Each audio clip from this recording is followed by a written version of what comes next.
श्रीमद् भागवतम दशम स्कंद प्रथम खंड अध्याय 3। तृतीय अध्याय का कथा सार। इस अध्याय में स्वयं भगवान श्री हरि का स्वस्वरूप में आविर्भाव, पिता माता के द्वारा अपने पुत्र की भगवत ज्ञान से स्तुति करना एवं कंस के भय से पिता वसुदेव के द्वारा अपने पुत्र को गोकुल ले जाने आदि का वर्णन हुआ है। सच्चिदानंद स्वरूपिणी देवकी के गर्भ से स्वयं भगवान श्री हरि अपनी चतुर्भुज मूर्ति प्रकट कर आविर्भूत हुए। यह देखकर श्री वसुदेव अत्यंत आश्चर्यचकित हुए तथा आनंद में भरकर उन्होंने मन ही मन ब्राह्मणों को 10,000 गायें दान कर दी। तदनंतर अपने पुत्र को स्वयं भगवान परम पुरुष, परम भगवान, सर्व अंतर्यामी, बाहर भीतर के भेद से रहित, समस्त कारणों के कारण, प्रकृति से अतीत पुरुष परमेश्वर जानकर वे उनकी स्तुति करते हुए कहने लगे। भगवान जड़ जगत और जैव जगत की सृष्टि कर परमात्मा के रूप में उसमें अनुप्रविष्ट रहकर भी ब्रह्म स्वरूप में सबसे अतीत है। जगत की सृष्टि, स्थिति और प्रलय के लिए वे 3 गुणावतार प्रकट करते हैं। श्री वसुदेव के द्वारा इस प्रकार के ज्ञानमय वचनों के द्वारा भगवान की स्तुति करने पर देवकी ने भी पूर्वोक्त प्रकार से भगवान की स्तुति करते हुए कहा कि उनका अप्राकृत ऐश्वरिक रूप, उनके जन्म कर्म आदि लीलाओं के तत्व को न जानने वाले व्यक्तियों के दृष्टिगोचर न हो। देवकी के द्वारा इस प्रकार की प्रार्थना करने पर भगवान ने अपने ऐश्वरिक रूप को संवरण कर अपना स्वाभाविक अर्थात द्विभुज रूप प्रकटित किया तथा श्री वसुदेव और देवकी को पूर्व 2 जन्मों के विषय में स्मरण कराते हुए कहा कि वे इसी कृष्णाख्य देह से ही पहले भी 2 बार उनके समक्ष प्रकटित होकर कृष्णगर्भ और वामन के नाम से विख्यात हुए थे। अब इस तृतीय जन्म में परिपूर्ण स्वरूप भगवान स्वयं उनके गृह में आविर्भूत हुए हैं। भगवान के द्वारा श्री वसुदेव और देवकी के समक्ष इस प्रकार कहने के पश्चात श्री वसुदेव ने भगवान की प्रेरणा से सूतिका गृह से बाहर जाने का संकल्प किया। उसी समय योग माया यशोदा के गर्भ से आविर्भूत हुई। योग माया के प्रभाव से श्री वसुदेव के जाने का मार्ग मुक्त और निर्विघ्न हो गया। श्री वसुदेव कृष्ण को लेकर नंद व्रज में उपस्थित हुए। वहां भी योग माया के प्रभाव से सभी को निद्राभिभूत देखकर श्री वसुदेव ने अपने बालक को यशोदा की शैया पर रख दिया एवं यशोदा की कन्या को लेकर वे पुनः कारागार में लौट आए तथा उस कन्या को देवकी की शैया पर रखकर वे पूर्ववत बेड़ियों से आबद्ध हो गए। दूसरी ओर यशोदा भी योग माया के प्रभाव से यह नहीं जान पाई कि उनसे पुत्र ने जन्म लिया है अथवा कन्या ने। इस प्रसंग पर यह अध्याय समाप्त हुआ है। तृतीय अध्याय भगवान का आविर्भाव, पिता माता द्वारा स्तुति और उन्हें गोलोक में लाया जाना। श्लोक 1 से 5। श्री शुक उवाच अथ सर्वगुणोपेतः कालः परम शोभना यर्हिवाजं जनमरक्षं शान्तरक्षं ग्रहतारकम् दिशा प्रसेदुर्गगनं निर्मलोडुगणोदयं महीमङ्गल भूयिष्ठा पुरग्राम व्रजाकरा नद्या प्रसन्नसलिला हृदा जलरूहाश्रिया द्विजालीकुलसन्नास्तवका वनराजया बवो वायु सुखस्पर्शा पुण्यगन्धवः शुचिः अग्नयश्च द्विजातीनां शान्तास्तत्र समिन्धत मनास्यासन् प्रसन्नानि साधूनाम सुरद्रुहां जायमाने अजने तस्मिन् नेदुर्दुन्दुभयो समम्। अनुवाद। श्री सुखदेव जी ने कहा, अनंतर जब सर्वगुण संपन्न अतीव रमणीय काल उपस्थित हुआ, अश्विनी आदि नक्षत्र, सूर्य आदि ग्रह एवं अन्य अन्य तारागण शांत सौम्य हो रहे थे। रोहिणी नक्षत्र उपस्थित हो गया था। सारी दिशाएं प्रसन्न थीं। निर्मल आकाशमंडल तारों से जगमगा रहा था। पृथ्वी पर स्थित बड़े बड़े नगर, गांव, अहीरों की बस्तियां, हीरे आदि की खानें अति मंगलमय हो रही थीं। समस्त नदियां स्वच्छ जल से पूर्ण थीं। रात्रि के समय में भी सरोवरों में कमल खिल रहे थे एवं वनराजी कोकिलादि पक्षियों तथा भ्रमरों की मधुर झनकार से गूंज रहा था। वृक्षों की पंक्तियां रंग बिरंगे पुष्पों के गुच्छों से लद गई थीं। परम पवित्र और शीतल मंद सुगंध समीर अपने स्पर्श से लोगों को सुखदान कराता हुआ प्रवाहित हो रहा था एवं याज्ञिक ब्राह्मणों की कंस के अत्याचार से बुझी हुई शांत यज्ञ अग्नियां पुनः अपने आप प्रज्वलित हो उठी। उसी समय भगवान विष्णु के अवतरण का समय उपस्थित होने पर साधु जनों का चित्त प्रसन्न हो गया एवं साथ ही स्वर्ग में दुंदुभियां भी अपने आप बज उठी। सारार्थ दर्शनी भाव अनुवाद। इस तृतीय अध्याय में देश काल आदि के प्रसन्न होने पर श्री हरि का आविर्भाव, वसुदेव देवकी की स्तुति एवं पुत्र को यशोदा के सूतिका गृह में ले जाना आदि का वर्णन हुआ है। यहर्ये वाजन जन्म रक्षम। जिस समय प्राकृत जन्म रहित श्री भगवान का जन्म नक्षत्र उपस्थित हुआ, ऐसे समय में सर्वगुण संपन्न परम रमणीय समय उपस्थित हुआ, यह अन्वय है। श्लेष अर्थ में जन्म नक्षत्र का नाम भी उल्लेख किया गया है। अजन अर्थात जन्म रहित, श्री नारायण से जन्म अर्थात जिनका जन्म हुआ, ऐसे अजन जन्म अर्थात प्रजापति ब्रह्मा हैं। उनका नक्षत्र कहने से अर्थात रोहिणी नक्षत्र है। श्लेष रूप से कहने का तात्पर्य जन्म के नक्षत्र को प्रकाश नहीं करना चाहिए। इस नीति शास्त्र की रीति के अनुसार उसे गोपन करने के लिए ऐसा कहा गया है। कैसा जन्म नक्षत्र?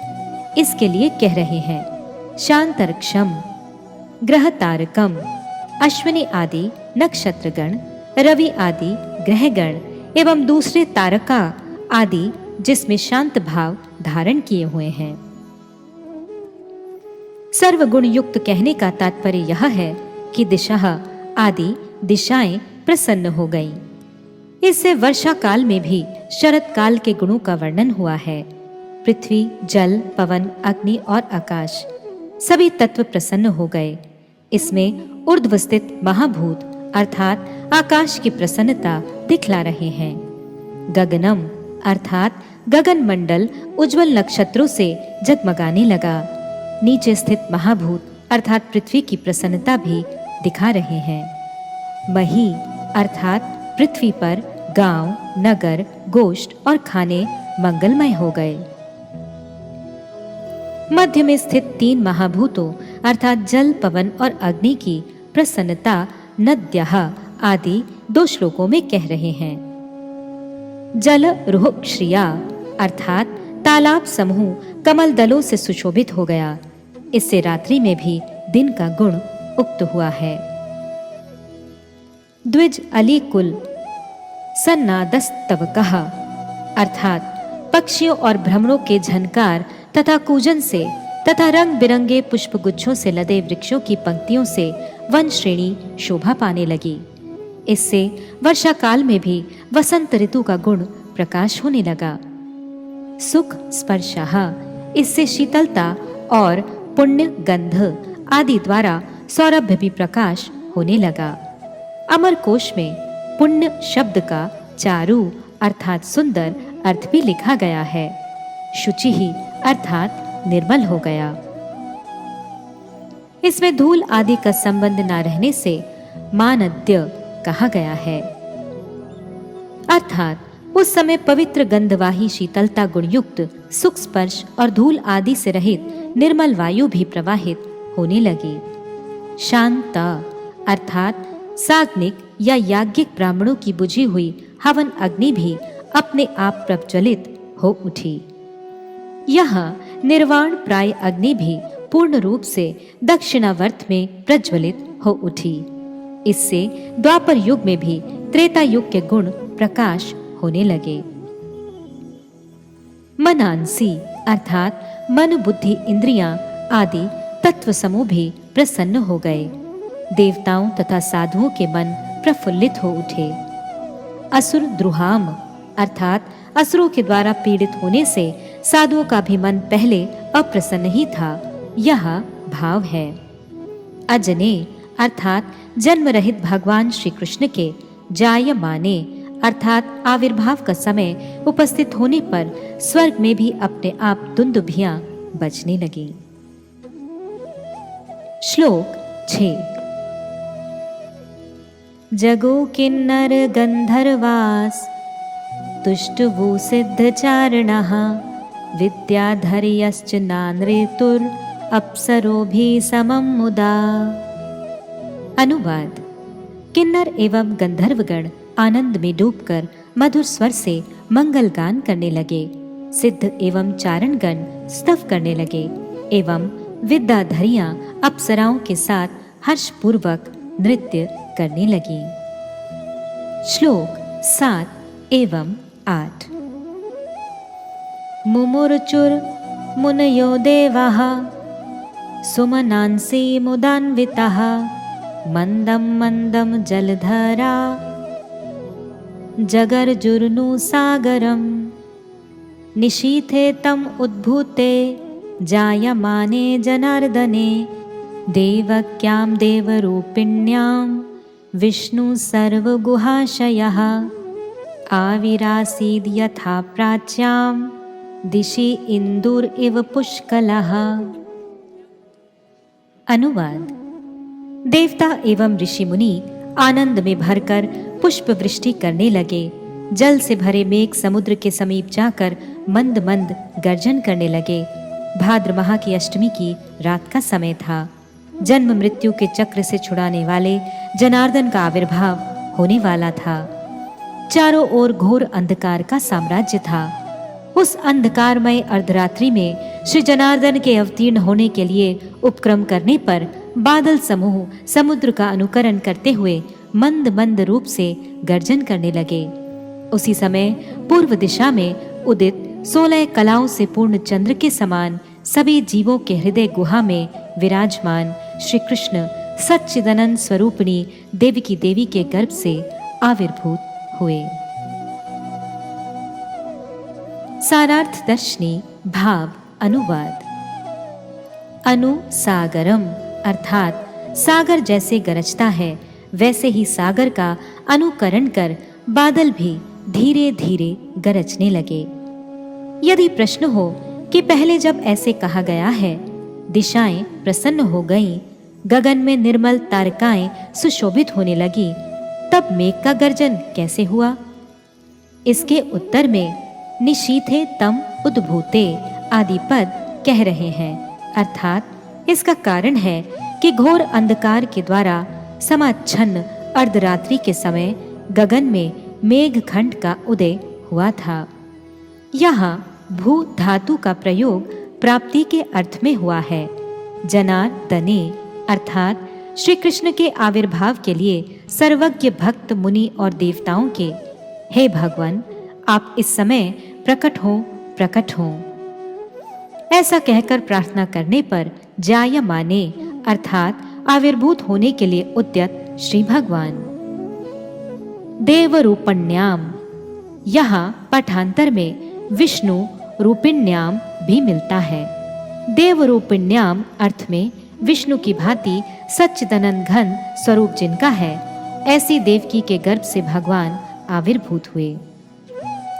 सर्व गुहाशयम अर्थात जो कंदरा की भांति अगम्य और दुर्वितर्क्य स्थान मथुरा, वैकुंठ आदि में एवं समस्त जीवों के अंतःकरण में सबके अदृश्य रूप में अति गूढ़ रूप से शयन करते हैं, वे देवकी के गर्भ से आविर्भूत हुए। परंतु दूसरे दूसरे शिशु जैसे मात्र गर्भ से भूमिष्ठ होते हैं, वैसे भगवान गर्भ से भूमिष्ठ नहीं हुए।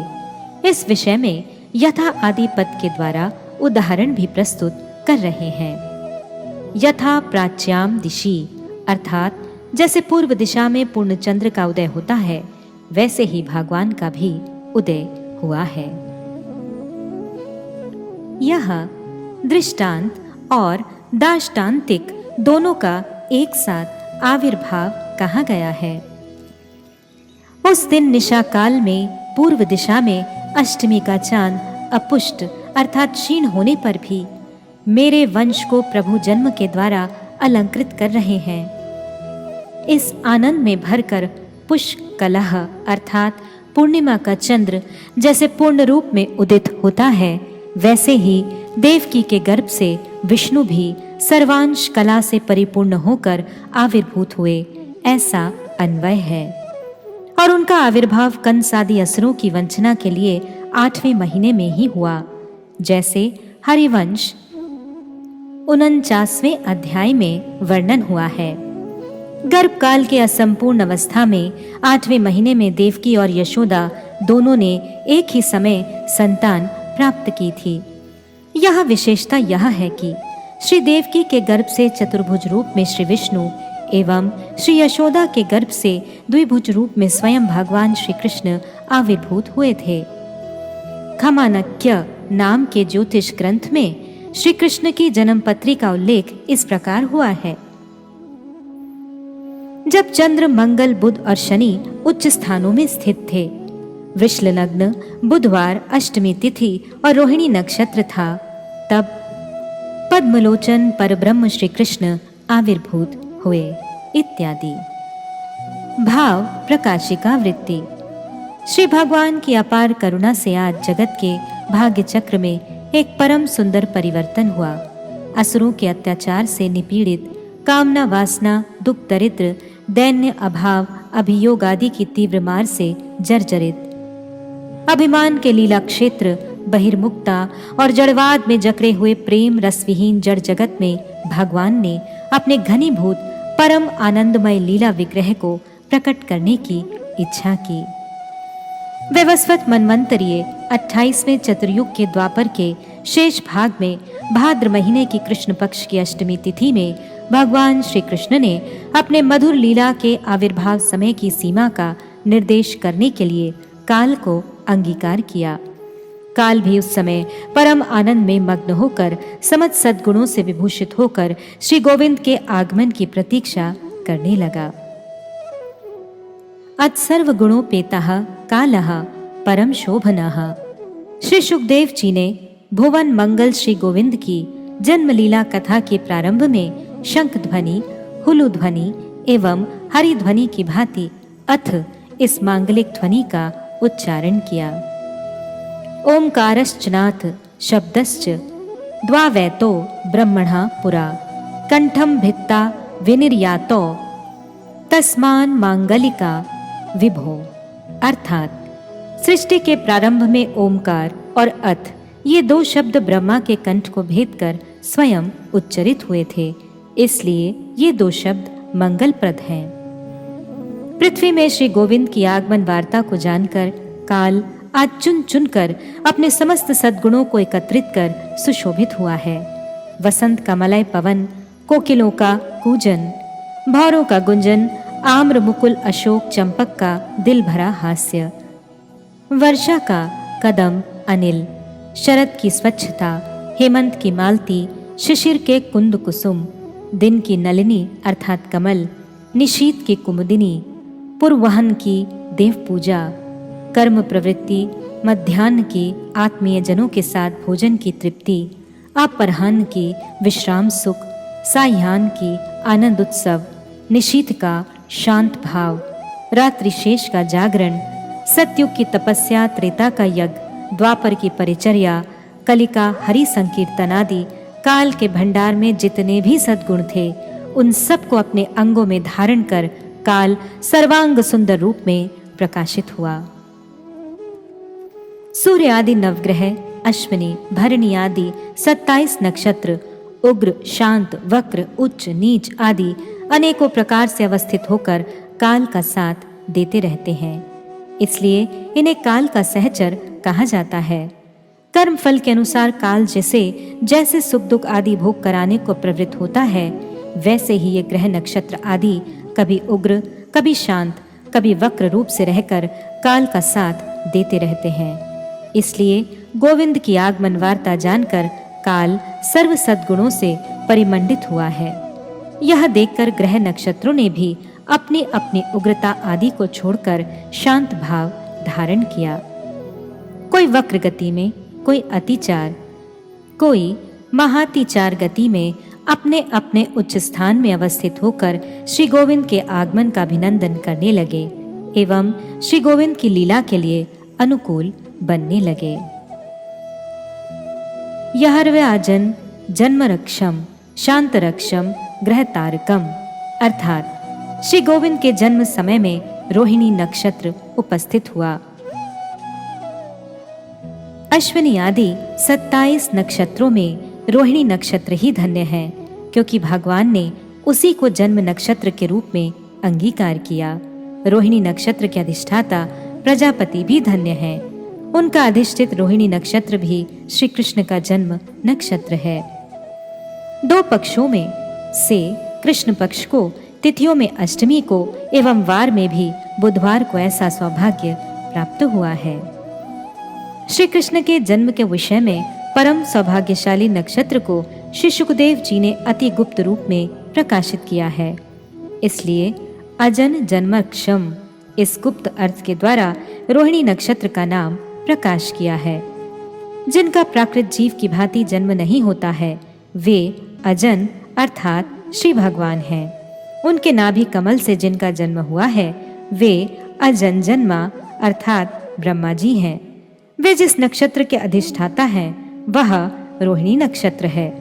नीति शास्त्र में यह वर्णन है, जन्मरक्षम न प्रकाशयेत, अर्थात अपना अथवा अपने प्रियजन के जन्म नक्षत्र को कदापि प्रकाश नहीं करना चाहिए। इसलिए श्री सुखदेव गोस्वामी ने अपने परम प्रिय श्री गोविंद के जन्म नक्षत्र को गुप्त रखने के लिए स्पष्ट रूप से रोहिणी नक्षत्र का नाम उच्चारण न करते हुए अजन जन्मरक्षम कहा है। श्री भगवान के जन्म समय में ग्रह नक्षत्र आदि ने उग्रता का परित्याग कर शांत भाव धारण किया। गरुड़ की आगमन वार्ता जानकर विषधर सर्प जैसे भीषण गर्जन और विष उगलना छोड़कर शांत भाव धारण करते हैं, वैसे ही श्री भगवान की आगमन वार्ता जानकर जीवों के दुखदायक शनि, राहु, केतु आदि पाप ग्रहों ने भी शांत भाव धारण कर लिया। श्री कृष्ण के जन्म समय में चंद्र, मंगल, बुध और शनि उच्च स्थान पर अवस्थित थे। उस समय वृष लगन एवं बृहस्पति वृष राशि में, सूर्य सिंह राशि में, शुक्र तुला राशि में एवं राहु वृश्चिक राशि में अवस्थित थे। उस दिन अष्टमी तिथि बुधवार और रोहिणी नक्षत्र था। इन सभी शुभ योगों में निशीत अर्धरात्रि के परब्रह्म श्री कृष्ण इस भूतल पर अपने नित्य धाम मथुरा में आविर्भूत हुए। जगत में कोई भी कार्य होता है तो उसके लिए देश, काल, पात्र और दिशा की अपेक्षा रहती है। उसके बिना कोई कार्य सिद्ध नहीं होता है। परंतु भगवान की लीला में काल, दिक और देश की कोई बाध्य बाधकता का नियम नहीं है, क्योंकि वे स्वयं सबके नियामक हैं। जब वे जन्म ग्रहण करते हैं तब वे अनुग्रह कर काल, दिक, देश का संबंध मात्र ग्रहण करते हैं। इसलिए काल, दिक, देश भी धन्य हो जाते हैं। भगवान के आविर्भाव के समय वे भी समस्त सद्गुणों से सुसज्जित हो जाते हैं। दिशा प्रसेदुर गगनम निर्मलोडु गणोदयम। जगन नियंता श्री गोविंद की आगमन वार्ता जानकर पूर्व आदि दशों दिशाएं प्रसन्न हो गईं। कहीं कोई मलिनता नहीं रही। सर्वत्र परमानंद पूर्ण स्वच्छता थी। दिक्पतिगण परमानंद ने जगतपति के आगमन का अभिनंदन करने के लिए सर्व दिक को सुसज्जित कर दिशा रूप वधुओं के सहित हाथ में अर्घ्य पात्र लेकर प्रतीक्षा करने लगे। गगन में अनगिनत तारिकाएं जगमगाने लगी, मानो वे अपने अपने अंग पात्र में रत्न कुसुम आदि को सजाकर विष्णु के चरण कमलों में अंजलि देने के लिए उत्सुकता पूर्वक प्रतीक्षा कर रही हैं। काल और दिशाओं की भांति देश भी मंगलमयी सज्जा की साज में सुसज्जित हो गया एवं भू भुआ स्व आदि सभी देश आनंद में विभोर हो गए और मंगल से परिपूर्ण हो गए। मही मंगल भूयिष्ठ पुरग्राम व्रजाकरः, अर्थात पृथ्वी के समस्त नगर ग्राम गोष्ठ आदि आनंद और मंगल की क्रीड़ा भूमि हो गए। पुत्र के जन्म आदि अनेकों बहाने से नगर के राजमार्ग परिष्कृत और मार्जित हो गए। धनियों के भवन आलोक सज्जा से सुसज्जित हो गए। अनेकों स्थानों पर शंख ध्वनि वाद्य ध्वनि होने लगी। कहीं पूजा आदि के उपलक्ष्य में स्तुति स्तव आदि होने लगे। इस प्रकार पृथ्वी के नगर ग्राम आदि में सर्वत्र ही आनंद व्याप्त हो गया। नद्यः प्रसन्न सलिला हृदा जलरुह श्रियः, अर्थात गंगा यमुना सरस्वती नर्मदा गोदावरी कावेरी शोण सिंधु आदि नद नदियों की वर्षाकालीन मलिनता दूर हो गई, मानो उन्हें अपने जन्म स्थान पर्वत कंदरा से आनंद का कोई एक गुप्त संवाद प्राप्त हुआ है। इसलिए कलनाद से तटभूमि के कानों में उसे कहने लगी तथा उत्ताल तरंग रूपी भुजाओं को उठाकर नृत्य करती हुई तीव्र वेग के साथ समुद्र की ओर उस सुखद संवाद को कहने के लिए जा रही हैं। हृदयों में अर्थात तालाबों में अनगिनत कमल विकसित होने लगे। उस सीमाबद्ध जलाशय के ऊपर मानो श्री कृष्ण की कृपा हुई है, इसलिए कमल अपने विकास के छल से असंख्य श्रवण नयनों को फैलाकर उन नद नदियों के कल ध्वनि को सुन रहे हैं तथा आनंद उच्छ्वास ले रहे हैं। वनमाली की आगमन वार्ता जनहीन वनभूमि में भी पहुंच गई है, इसलिए वहां भी आनंद कोलाहल मचा हुआ है। अरण्य की शोभा कोई देखने वाला नहीं है, फिर भी उन्होंने सजाने में कोई कमी नहीं रखी। शाल ताल तमाल आम्र पियाल अशोक चंपक बकुल वट अश्वत्थ आदि वृक्ष समूह अपने पुराने पत्तों को फेंककर नए नए पल्लवों से सुशोभित हो गए। पल्लवों के अग्रभाग में नए नए गुच्छ मुकुल, मध्य भाग में प्रस्फुटित कुसुम स्तव की आकृति धारण कर मृदु मंद पवन के हिल्लोल में नृत्य करने लगे। जाति युथी मल्लिका मालती आदि पुष्पों ने अपने अपने अंगों को संपूर्ण रूप से पत्र शून्य बनाकर फूलों से ढक लिया है। सुप्त भ्रमर कुल मानो स्वप्न योग में न जाने क्या देखकर गुप्त आनंद के संवाद से चमकित होकर गुनगुन शब्दों से फूलों के निकट जाकर पूछने लगे। इधर वृक्षों में बने हुए घोंसलों में सुप्त विहंग कुल भ्रमरों की झनकार से जागृत होकर आनंद का कारण जानने के लिए एक वृक्ष से दूसरे वृक्ष पर जाने लगे। असमय में आम्र मुकुल देखकर कोकिल कुल के आनंद की कोई सीमा न रही, इसलिए वे भी पंचमतान से गाने लगे। इस प्रकार आनंद कंद के पूर्ण विकास से वनभूमि भी आनंदमयी बन गई। श्री गोविंद के आगमन के आनंद से सर्वत्र आनंद ही आनंद छा गया। सागर भूदर आकाश समीर ग्राम नगर वन उपवन स्वर्ग मर्त्य सर्वत्र ही लोग आनंद में विभोर होकर श्री गोविंद के गुणगान में झूम उठे। इसलिए देवता गण भी नंदन कानन के पारिजात पुष्पों का चयन कर पृथ्वी पर वर्षा करने लगे। निशीथे तम उद्भूते जायमाने जनार्दने, अर्थात ब्रह्म आदि देवगण सदा सर्वदा श्री भगवान की प्रकट लीला दर्शन करने के लिए उनके चरणों में आर्त निवेदन करते हैं, इसलिए उनका नाम जनार्दन है। उन जनार्दन ने अजन्मा होकर भी भक्तजनों की प्रार्थना पूर्ण करने के लिए जब जन्म ग्रहण करने की इच्छा की, तब अर्धरात्रि का समय था। मथुरा नगरी उस महानिशा के घने अंधकार में डूबी हुई थी एवं कंस आदि बहिर्मुख जनों के मोह अंधकार ने घनीभूत और विस्तृत होकर मानो उस मथुरा नगरी को ग्रास कर लिया था। कहीं भी किसी प्रकार का शब्द नहीं हो रहा था।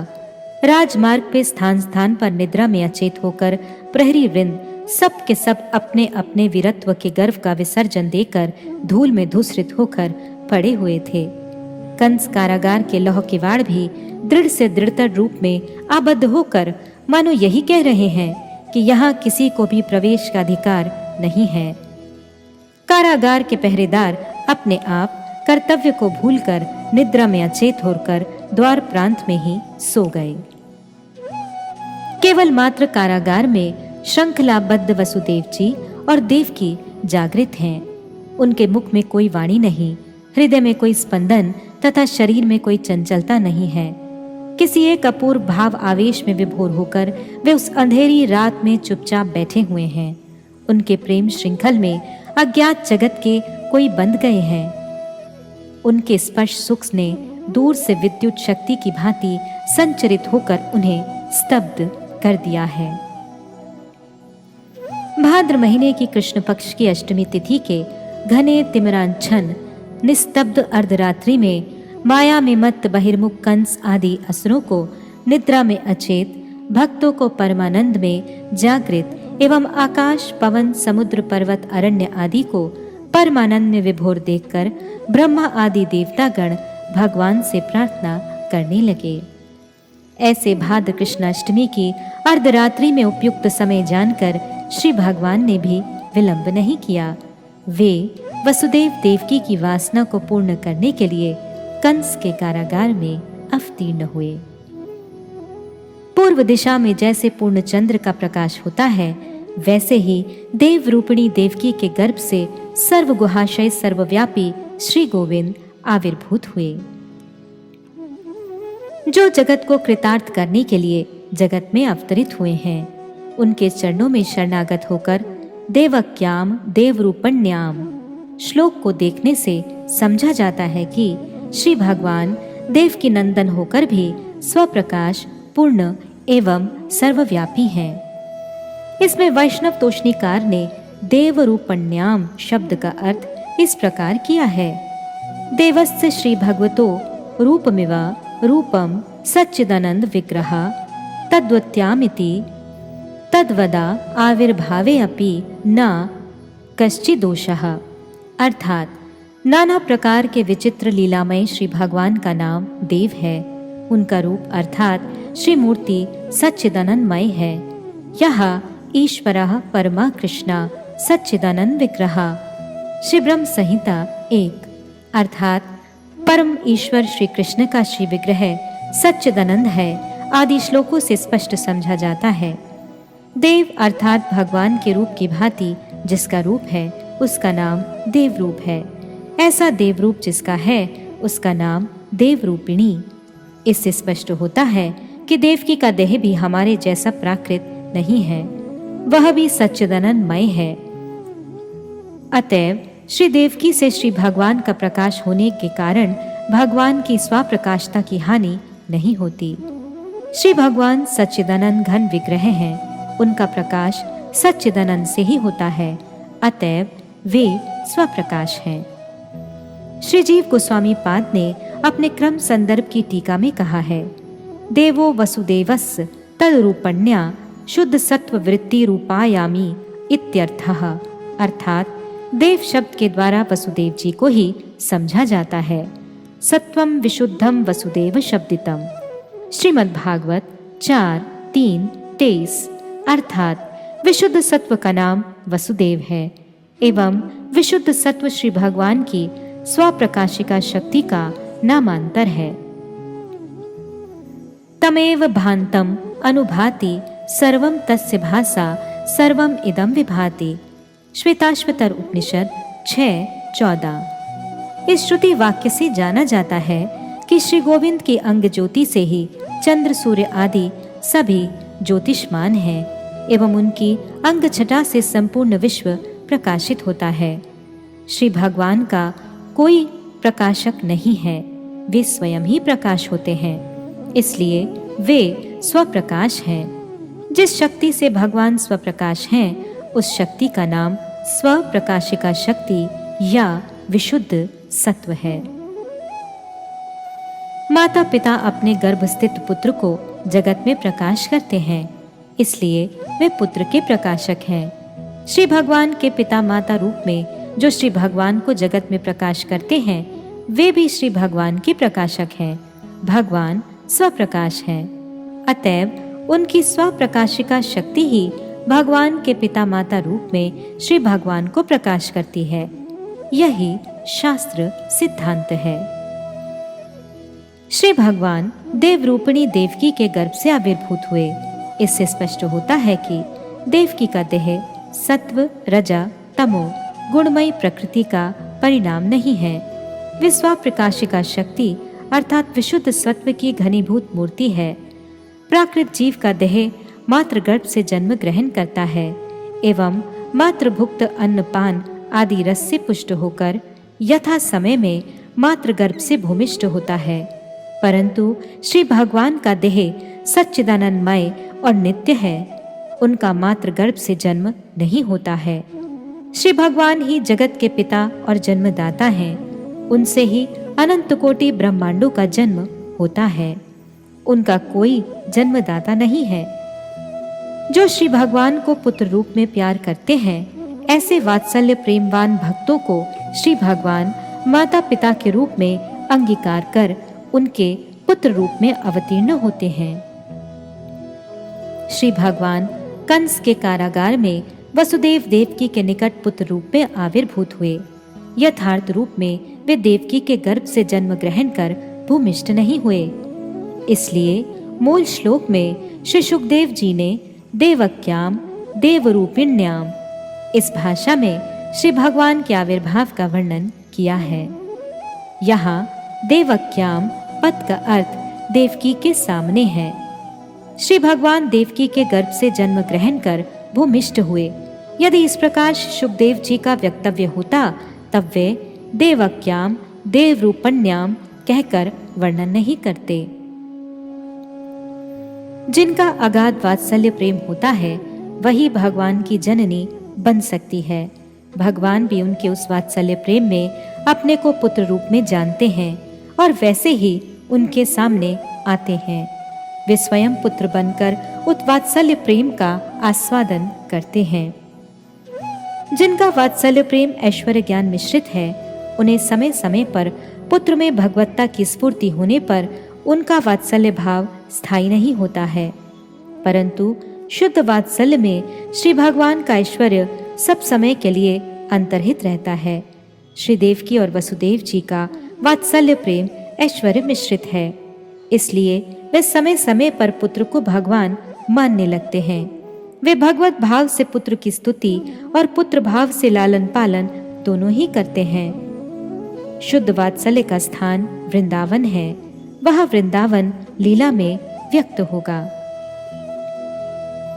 श्री सुखदेव जी ने कंस कारागार में आविर्भूत श्री देवकी नंदन के स्वरूप का वर्णन करते हुए कहा, विष्णु सर्वगुहाशयः। श्री वैष्णव तोषणीकार ने कहा है कि कंस के कारागार में आविर्भूत भगवान को कोई साधारण बालक न समझे, इसलिए श्री सुखदेव जी ने विष्णु शब्द द्वारा इसका समाधान किया है। वे कोई साधारण बालक नहीं, स्वयं विष्णु हैं। उन्हें सर्वगुहाशय भी कहा गया है। गुहा अर्थात कंदरा। पर्वत कंदराएं जैसे दुर्गम होती हैं, वे कहां से किस रूप में, यह सहज ही किसी के बुद्धिगोचर नहीं होता। वैसे ही भगवान भी जहां विराजमान होते हैं, वह भी दुर्गम है। इसलिए शास्त्रकारों ने उन्हें सर्वगुहाशय कहा है। सर्वव्यापी सर्वगुहाशय श्री गोविंद कंस कारागार में देवकी नंदन के रूप में अवतीर्ण हुए। उनके आविर्भाव तत्व को समझाने के लिए श्री सुखदेव जी ने प्राच्याम दिशि इंदुरिव पुष्कलाः इस उदाहरण को प्रस्तुत किया। जैसे पूर्व दिशा में पूर्णचंद्र का उदय होता है, वैसे ही देवकी के गर्भ से श्री गोविंद का आविर्भाव हुआ। जैसे पूर्ण चंद्र पूर्व दिशा में उदित होता है, परंतु उस पूर्व दिशा में चंद्र का जन्म नहीं होता, वैसे ही श्री भगवान ने देवकी के पुत्र के रूप में आत्म प्रकाश किया, परंतु देवकी के गर्भ से जन्म नहीं लिया। श्री देवकी शुद्ध सत्व स्वरूप और वात्सल्य प्रेमवती हैं, इसलिए भगवान उनके पुत्र रूप में आए। पूर्ण चंद्र पूर्व दिशा में उदित होकर सर्वत्र गमन करते हैं तथा संपूर्ण जगत को प्रकाश देते हैं, वैसे ही भगवान भी शुद्ध सत्व से प्रकट होकर भक्तों के निकट जाते हैं तथा सबको प्रकाश करते हैं। श्लोक 9 एवं 10। तमद्भुतं बालकम् अम्बुजेक्षणं चतुर्भुजं शङ्ख गदाद्युदायुधं श्रीवत्सलक्ष्मं गलशोभिकौस्तुभं पीताम्बरं सान्द्र पयोदसौभगम् महर्हा वैदूर्यकिरीटकुण्डल त्विषा परिष्वक्त सहस्रकुन्तलम् उद्दाम काञ्चं गदकङ्कणान्दिभिर्विरोचमानं वसुदेव ऐक्षत। अनुवाद। उस समय वसुदेव जी ने देखा कि इस अद्भुत बालक के दोनों नयन कमलों के समान सुंदर और विशाल हैं। यह 4 सुंदर हाथों में शंख, गदा, चक्र और कमल लिए हुए हैं। वक्ष स्थल पर श्रीवत्स का चिन्ह अत्यंत सुंदर स्वर्णमयी रेखा से अलंकृत है। गले में कौस्तुभमणि झिलमिला रही है।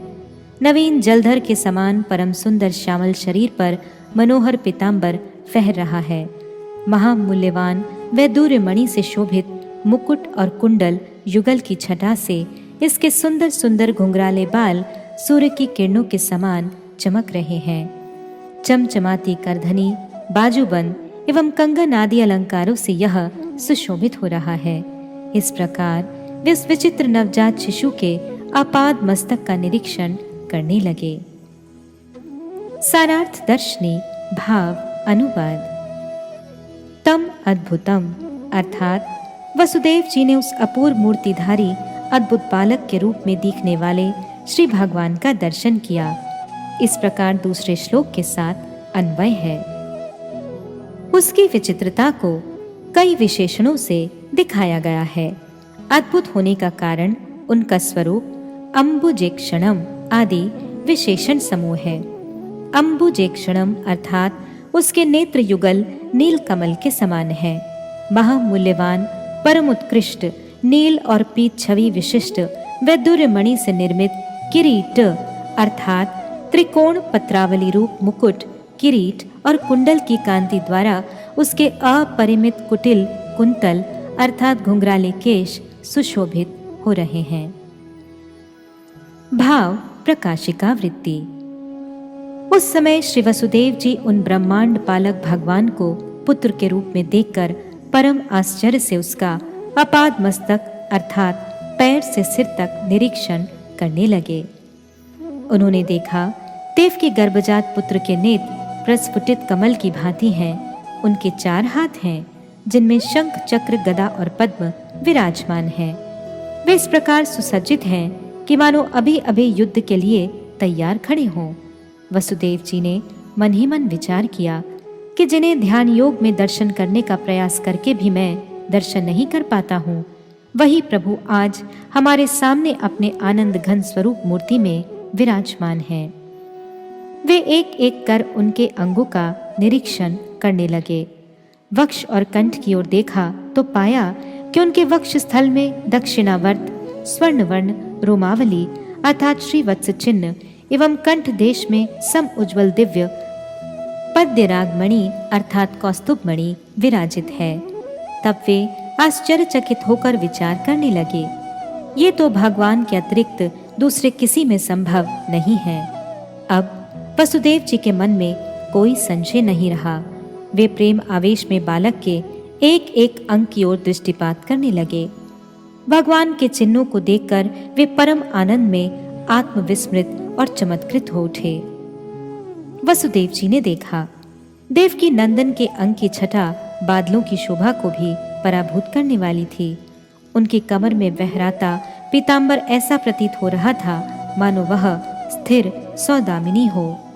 वे मन ही मन विचार करने लगे कि मैंने श्रुतियों में सुना है, आकाशवत सर्वगतश्च नित्य, अर्थात श्री भगवान आकाश की भांति सर्वव्यापी एवं नित्य हैं। परंतु अब तो मैं नयनों से देख रहा हूं कि वे देवकी के पुत्र रूप में आए हैं। श्रुतियों के वचन और नयनों का दर्शन, इनमें कौन सत्य है और कौन भ्रांत, ये कैसे निरूपण किया जाएगा? किससे यह संशय दूर होगा? शंख चक्र गदा पद्म हाथ में धारण कर, किरीट कुंडल आदि अलंकारों से सुसज्जित होकर कोई प्राकृत बालक जन्म ग्रहण करता है? आज तक कभी सुना नहीं गया है। विशेषकर प्राकृत बालक को श्री भगवान के आयुध कहाँ से प्राप्त होंगे? यदि श्री भगवान ही आविर्भूत हुए हैं, तब वे क्यों इस अंधकार अच्छन्न कारागार में आएंगे? उनका कंस भय से भीत होकर निर्जन कारागार में आत्मगोपन करना क्या संभव है? उन्हें भय किस बात का? क्योंकि उनका नाम सुनकर स्वयं भय भी भय से पलायन करता है। जैसे कोई भी बालक डरने पर दौड़कर माँ बाप के पास जाता है, तो वैसे ही क्या भगवान भी कंस आदि महाअसुरों के भय से भीत होकर हमें पिता माता रूप में अंगीकार कर हमारे निकट आए हैं? तब हम इनकी कैसे रक्षा करें? हम भी तो कंस के भय से प्रति पल पल में निपीड़ित हो रहे हैं। हाय, अब हम क्या करें? इस प्रकार अनेकों आश्चर्य और विस्मय के बवंडर में घिरकर वसुदेव जी किंग कर्तव्य विमूढ़ हो गए तथा आंखों को बंद कर मन ही मन नारायण के शरणागत हुए। श्लोक 11। सा विस्मयोद्फुल्लविलोचनो हरिं सुतं विलोक्य अनकदुन्दुभिस्तदा कृष्णावतारोत्सवसम्भ्रमोऽस्पृशन् मुदा द्विजे भयो अयुतमप्लुतो गवाम्। अनुवाद। उसी समय श्री हरि को पुत्र रूप में दर्शन करके आनंद में वसुदेव जी की दोनों आंखें विस्मय से खिल उठीं। उन्होंने श्री कृष्ण का जन्म महोत्सव मनाने की उतावली में आनंद से मतवाले होकर मन ही मन उसी समय ब्राह्मणों को 10,000 गायें प्रदान करने का संकल्प कर लिया। सारार्थ दर्शनी भाव अनुवाद। सा विस्मयोत्फुल्ल विलोचनः, अर्थात श्री हरि को पुत्र रूप में प्रकट हुआ देखकर विस्मय से वसुदेव जी के नयन युगल उत्फुल्लित हो उठे। विस्मय का कारण यह है कि अहो, जिन परमेश्वर का दर्शन महामुक्त मुनिंद्रों के लिए भी दुर्लभ है, वे कैसे मेरे जैसे अंदर से अविद्या बंधन ग्रस्त जीव, अर्थात जो बाहर से भी अविद्याबद्ध हैं और कंस के द्वारा कारागार में भी आबद्ध हैं, ऐसे मेरे गृह में अवतीर्ण होकर नयन गोचर हुए हैं। यह एक विस्मय है। द्वितीय, जो सर्वव्यापक परम ब्रह्म है, उन्होंने एक सामान्य मानवी देवकी के गर्भ से कैसे जन्म ग्रहण किया? तृतीय, यह बालक शंख चक्र आदि विविध अस्त्र वस्त्र कंकण कुंडल किरीट आदि अलंकारों के साथ गर्भ से भूमिष्ठ हुआ, ये कैसे संभव हुआ? चतुर्थ, जो महाकाल के भी काल स्वरूप साक्षात आदि पुरुष भगवान हैं, क्या उन्होंने कंस के भय से अपनी रक्षा के लिए ही मुझे पिता के रूप में अंगीकार किया? हरिम सुतम विलोक्य, अर्थात पुत्र रूपी हरि को देखकर इस वाक्य से वसुदेव जी का भगवान में युगपत पुत्र और अपने इष्टदेव की स्फूर्ति दोनों ही होने लगे। कृष्णावतार उत्सव संभ्रमः, अर्थात अहो, सामान्य बालक का भी जन्म होने पर उनके पिता दान ध्यान आदि न जाने क्या क्या करके आनंद उत्सव मनाते रहते हैं, परंतु मेरे यहाँ तो साक्षात भगवान श्री कृष्ण ही मेरे पुत्र रूप में अवतीर्ण हुए हैं। अब मैं कैसे उत्सव मनाऊं?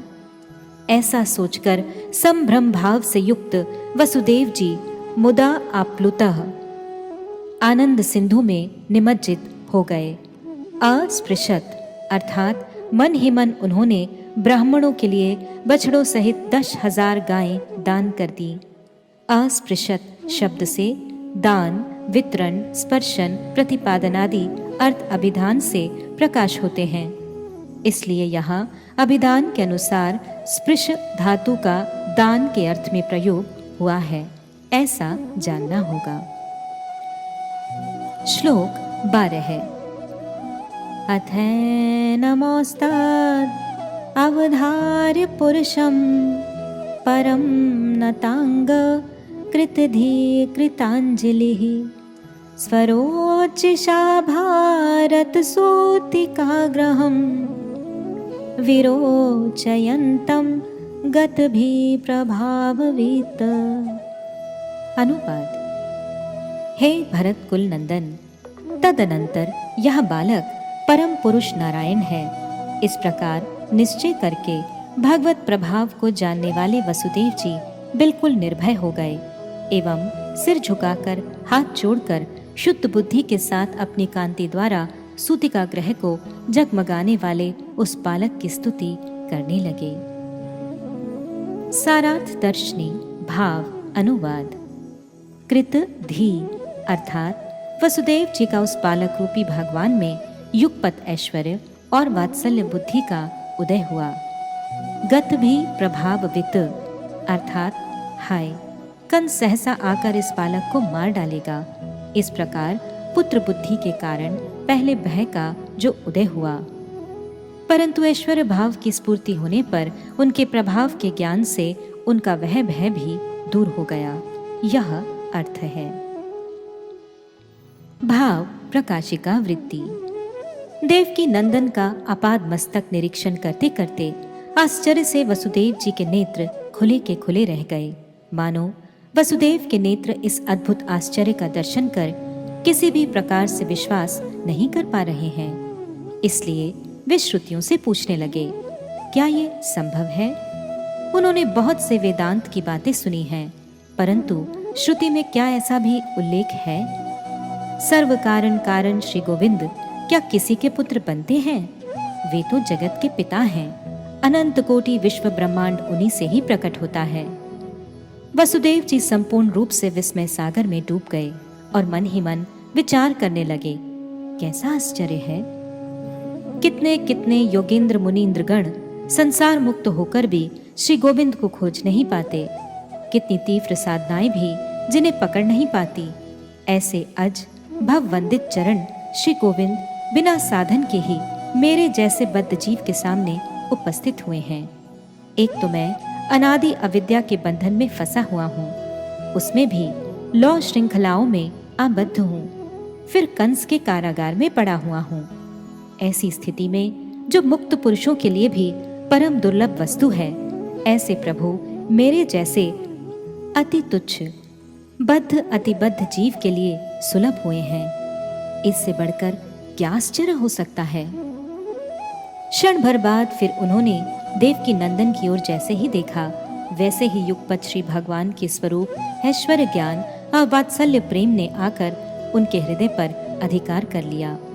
तब वे ऐश्वर्य ज्ञान मिश्रित वात्सल्य प्रेम से मन ही मन चिंतन करने लगे, मेरा कैसा सौभाग्य है, स्वयं भगवान मेरे पुत्र बनकर आए हैं। प्राकृत पुत्र प्राप्त करने के लिए जगत में लोग कितने पुत्रेष्टि यज्ञ आदि का अनुष्ठान करते हैं, और मैंने बिना किसी साधना के ही फल स्वरूप स्वयं भगवान को पुत्र रूप में प्राप्त किया। इस प्रकार वसुदेव जी आनंद में अधीर हो उठे।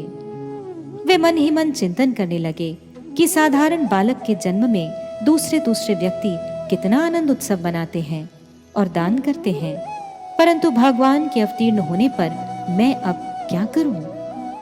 क्या दान करूं? मेरे पास दान द्रव्यादि कुछ भी नहीं है। मैं तो कंस के कारागार में आबद्ध हूँ। यहाँ दान ग्रहण करने वाले ब्राह्मण भी नहीं हैं।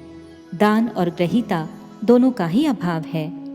फिर भी श्री वसुदेव महाराज को मन ही मन दान देने में कोई बाधा नहीं हुई। उन्होंने मन ही मन वेदज्ञ ब्राह्मणों के लिए 10,000 बछड़े वाली गायें दान कर दी।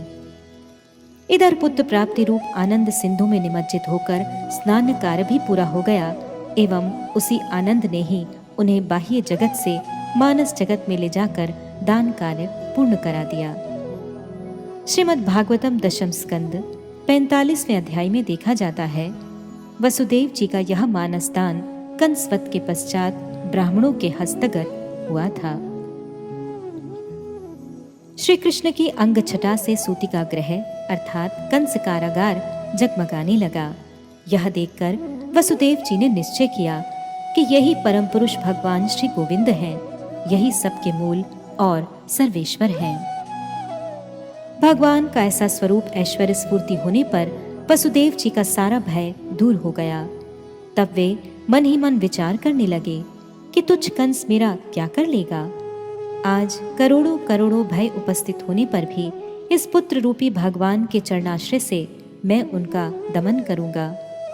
आज मुझे किसी से भी भय नहीं है, क्योंकि सर्व अभयप्रद श्री गोविंद मेरे घर में हैं। केवल इतना ही नहीं, इन्होंने मुझे पिता के रूप में अंगीकार किया है।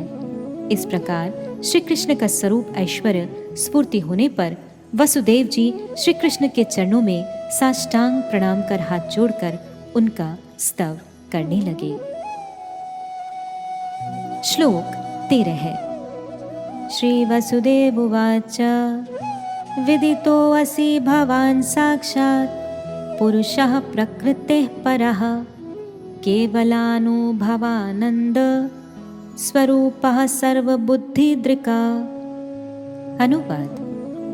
श्री वसुदेव जी ने कहा, आप प्रकृति से अतीत पुरुष साक्षात पुरुषोत्तम हैं। आप सर्वंतर्यामी विशुद्ध ज्ञानंद स्वरूप हैं। आप साक्षात भगवान हैं, यह मैंने जान लिया है। सारार्थ दर्शनी भाव अनुवाद। हे भगवान, आपने जिस स्वरूप का दर्शन कराया है, इसका अभिप्राय यह है कि मेरे पिता मेरे लिए कंस से डरे हुए हैं, अतएव मुझे ईश्वर जानकर निर्भय हों। यह सत्य है कि मेरे आपके प्रति ईश्वर के रूप में प्रतीति हुई है, यही कह रहे हैं विदितो असि आदि श्लोक के द्वारा। इसके उत्तर में वसुदेव जी ने कहा, जो प्रकृति से अतीत परम पुरुष है, जो प्रकृति के ईक्षण करता है, वही आप गुणातीत परम पुरुष हैं। जो केवल अनुभव आनंद स्वरूपः अर्थात जो केवल आनंद एवं अनुभव स्वरूप परब्रह्म नामक आत्मा है, वे आप ही हैं। जो सर्वबुद्धि दृक् अर्थात सर्वंतर्यामी हैं, वे भी आप हैं। आप साक्षात स्वयं भगवान के ही हैं। मैं इस प्रकार आपके तत्व को समझ रहा हूँ, यह अर्थ है। भाव प्रकाशिका वृत्ति। वसुदेव जी ने परम आनंद में मग्न होकर पूज्य बुद्धि से कहा, भवान विदितो असि। हे भगवान, आप मेरे पुत्र रूप में अवतीर्ण हुए हैं। आपकी अपार करुणा से मैं आपको पहचान पाया हूँ, क्योंकि न पश्यति चक्षुषा रूपमस्य अर्थात इस श्रुति वाक्य से भगवान का रूप इन आंखों से देखा नहीं जा सकता। जब वे अपने लीला विग्रह को प्रकट करते हैं, तब उनकी कृपा से ही उस श्री मूर्ति का दर्शन होता है। यहाँ श्री गोविंद के दर्शन में वसुदेव जी का कोई कृतृत्व अभिमान नहीं है, इसलिए उन्होंने अहम त्वाम पश्यामि अर्थात मैं आपको देख रहा हूँ कर्तवाच्य का प्रयोग न कर भवान विदितो असि अर्थात हे भगवान, आप कृपा पूर्वक मुझे दिखाई दिए हैं कर्मवाच्य का प्रयोग किया है। इसलिए उनके दर्शन में दृष्टा गौण और दृश्य भगवान ही मुख्य हैं। यही तत्व प्रकाशित हुआ है। अतः वसुदेव जी ने परम आनंद में विभोर होकर कहा, हे भगवान, आपकी अपार करुणा से ही मैं आपको पहचान पाया हूँ। आप प्रकृति के नियंता, ज्ञानियों के ब्रह्म, योगियों के परमात्मा एवं भक्तों के भगवान हैं। आप कृपा पूर्वक मेरे पुत्र रूप में अवतीर्ण हुए हैं। श्लोक 14। सा एव स्वाप्रकृत्येदं सृष्टवाग्रे त्रिगुणात्मकं तदनु त्वं हि अप्रविष्ट प्रविष्ट एव भाव्यसे। अनुवाद। आपने ही सृष्टि के आरंभ में अपनी विक्षेपात्मिका शक्ति के द्वारा पहले तो इस त्रिगुणमय विश्व की सृष्टि की, तदनंतर इसे स्पर्श न करते हुए भी इसमें प्रविष्ट के समान जान पड़ रहे हैं। सारार्थ दर्शनी भाव अनुवाद। यदि कहें कि हे पिता, आपके गृह में मैंने परिच्छिन्न रूप में जन्म लिया है, ऐसा आप जानते हैं, अतएव मेरा कोई भी तत्व आप नहीं जानते हैं। ऐसी आशंका कर वसुदेव जी अपने ज्ञान को प्रकट करते हुए स एव आदि श्लोक कह रहे हैं। स एव अर्थात उक्त गुणातीत स्वरूप वाले आप ही हैं। स्व प्रकृत्या अर्थात अपनी प्रधान शक्ति माया के द्वारा इस जगत की सृष्टि कर उसमें अप्रविष्ट रहकर भी समस्त प्राणियों में प्रविष्ट की भांति दिखाई देते हैं। जगत के भीतर लक्षित होने के कारण अप्रविष्ट की भांति, परंतु अप्रविष्ट नहीं तथा बाहर में उपलब्धि होने के कारण प्रविष्ट की भांति, परंतु प्रविष्ट नहीं, यह अर्थ है। अर्थात आप आनंद घन स्वरूप हैं। अपनी माया के द्वारा आपने इस त्रिगुणात्मक जगत की सृष्टि की है। सृष्टि करके उसकी परिचालना के लिए अंतर्यामी रूप में आपने सृष्ट जगत में प्रवेश किया है। प्रवेश करके भी आपने प्रवेश नहीं किया है। आप प्रविष्ट की भांति रह रहे हैं। आप एक ही समय में विश्व के भीतर और बाहर हैं।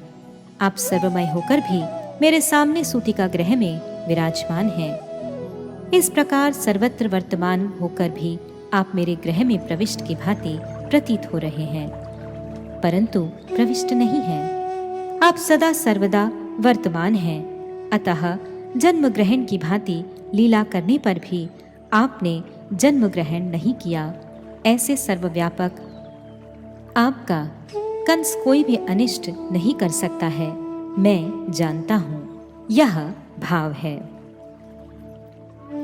भाव प्रकाशिका वृत्ति। वसुदेव जी कंस के कारागार में अवतीर्ण देवकी नंदन को परतत्व रूप में जानकर हाथ जोड़कर उनकी स्तुति करने लगे।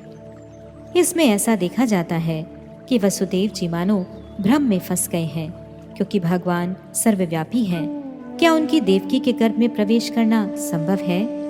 अथवा वसुदेव जी जानबूझकर देवकी के गर्भ से उत्पन्न बालक को विश्वपालक कहकर अति स्तुति कर रहे हैं। सा एव स्वप्रकृत्येदम आदि वर्तमान श्लोक में वसुदेव जी सबका संदेह मिटाने के लिए देवकी नंदन के विषय में उनकी यथार्थ धारणा क्या है वही यहाँ व्यक्त कर रहे हैं। श्रीधर स्वामी पाद ने श्लोक की व्याख्या में कहा है, सा एव उक्त स्वरूप एव त्वम न देवकी जठरे प्रविष्ट इत्यर्थः। अर्थात वसुदेव जी ने कहा, हे भगवान, मैं घबराया हुआ नहीं हूँ या आपकी अति स्तुति भी नहीं कर रहा हूँ। आप देवकी के गर्भ में प्रविष्ट या देवकी के गर्भ से उत्पन्न नहीं हुए हैं। आप अनंत कोटि ब्रह्मांड व्यापी स्वयं भगवान हैं। तत्सृष्ट्वा तदेवानुप्राविशत अर्थात भगवान ने जगत का सृजन कर अंतर्यामी रूप में उसमें प्रवेश किया आदि श्रुति वाक्य से देखा जाता है कि श्री भगवान बृहत होकर भी अणु में प्रवेश करते हैं, परंतु यथार्थ रूप में देखने से उनका प्रवेश नहीं है। सर्वत्र अवस्थित होने के कारण ही वे प्रविष्ट की भांति प्रतीत होते हैं। अतएव आप अखिल ब्रह्मांड पालक हैं, देवकी के गर्भ से उत्पन्न बालक नहीं हैं। आप असीम हैं, अनंत हैं, देवकी गर्भजात नहीं हैं। वैष्णव तोषणीकार ने कहा है कि श्री देवकी के 8वें गर्भ का लक्षण प्रकाश होने पर श्री शुकदेव जी ने कहा, श्री भगवान समस्त जगत के आधार हैं। श्री देवकी उन्हें गर्भ में धारण कर उनका भी आधार बन गई। देवताओं ने स्तुति के पश्चात देवकी को संबोधन कर कहा, हे जगन्माता, पुरुषोत्तम गोविंद ने आपके गर्भ में प्रवेश किया है। इससे समझा जाता है कि भगवान ने सर्वव्यापी होकर भी पुत्र रूप में देवकी के वात्सल्य प्रेम का रसास्वादन के लिए ही उनके गर्भ में प्रवेश किया। वसुदेव जी श्री भगवान का देवकी के गर्भ में प्रवेश स्वीकार नहीं करते हैं। वे उन्हें सर्वव्यापी मानते हैं। इसका कारण यह है कि भगवान भक्त वात्सल्य आदि गुणों से वसुदेव जी के पुत्र हुए हैं, परंतु वसुदेव जी को अपने भक्त स्वभाव उचित दैन्य के कारण उनका पिता बनना स्वीकार नहीं है। इसलिए उन्होंने कहा, आप देवकी के गर्भ से उत्पन्न बालक नहीं हैं, आप विश्व पालक हैं। इसलिए वसुदेव जी भगवान को पुत्र भी समझते हैं और भगवान भी। स्वयं भगवान ने देवकी वसुदेव जी से कहा है कि युवाम माम पुत्र भावेन ब्रह्म भावेन चास्कृता चिंतयन्तो कृतस्नेहो यास्येथे मद्गतिम पराम। श्रीमद् भागवत 10:3-45। अर्थात आप लोग मुझे पुत्र रूप में एवं भगवान के रूप में जानकर यथासंभव मेरे प्रति प्रीतिपूर्ण व्यवहार करते हुए मेरे ही धाम में जाएंगे। श्री भगवान के इस वचन से यह स्पष्ट जाना जाता है कि वसुदेव देवकी का भगवान में पुत्र भाव और ब्रह्म भाव दोनों ही सत्य है। जो भगवान को ऐश्वर्य ज्ञान मिश्रित प्रीति भाव से देखते हैं, भगवान उनके सामने कभी भगवान रूप में और कभी यथासंभव पुत्र सखा आदि रूप में आत्म प्रकाश करते हैं। ऐश्वर्य मिश्रित वात्सल्य प्रेम में वसुदेव जी एवं देवकी श्री भगवान को दोनों रूपों में ही आस्वादन करते हैं।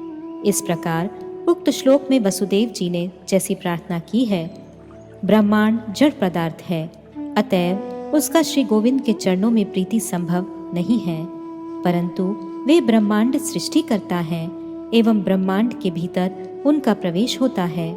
वे त्रिगुणातीत हैं।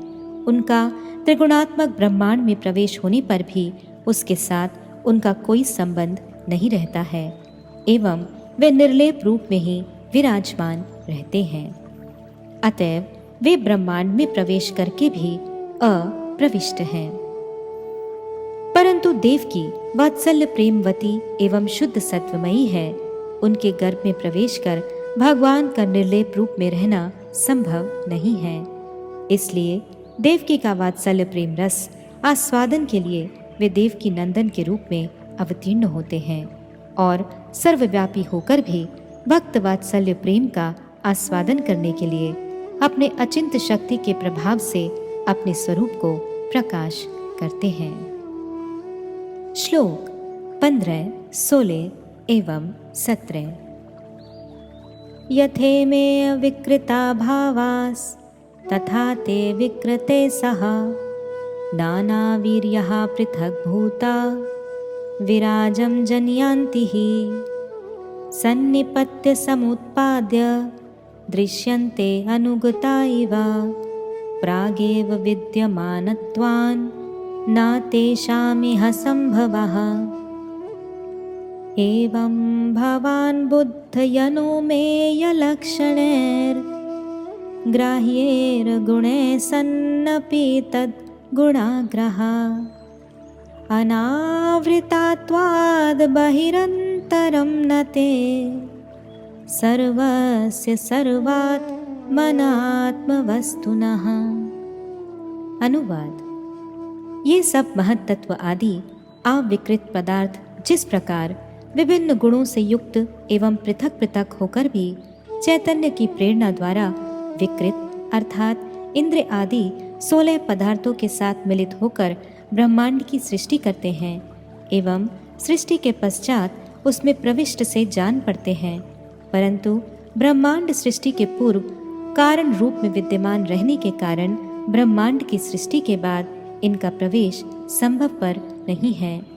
उसी प्रकार आप भी रूप आदि ज्ञान के द्वारा अनुमय इंद्रिय ग्राह्य गुणों के साथ वर्तमान रहकर भी आप उनके साथ नहीं रहते, अर्थात चक्षु द्वारा जिस प्रकार रूप ग्रहण किया जाता है किंतु उनसे रस का आस्वादन नहीं किया जा सकता, उसी प्रकार इंद्रियों के द्वारा विषय ग्रहण किया जा सकता है किंतु इंद्रिय अतीत होने के कारण आपको ग्रहण नहीं किया जा सकता।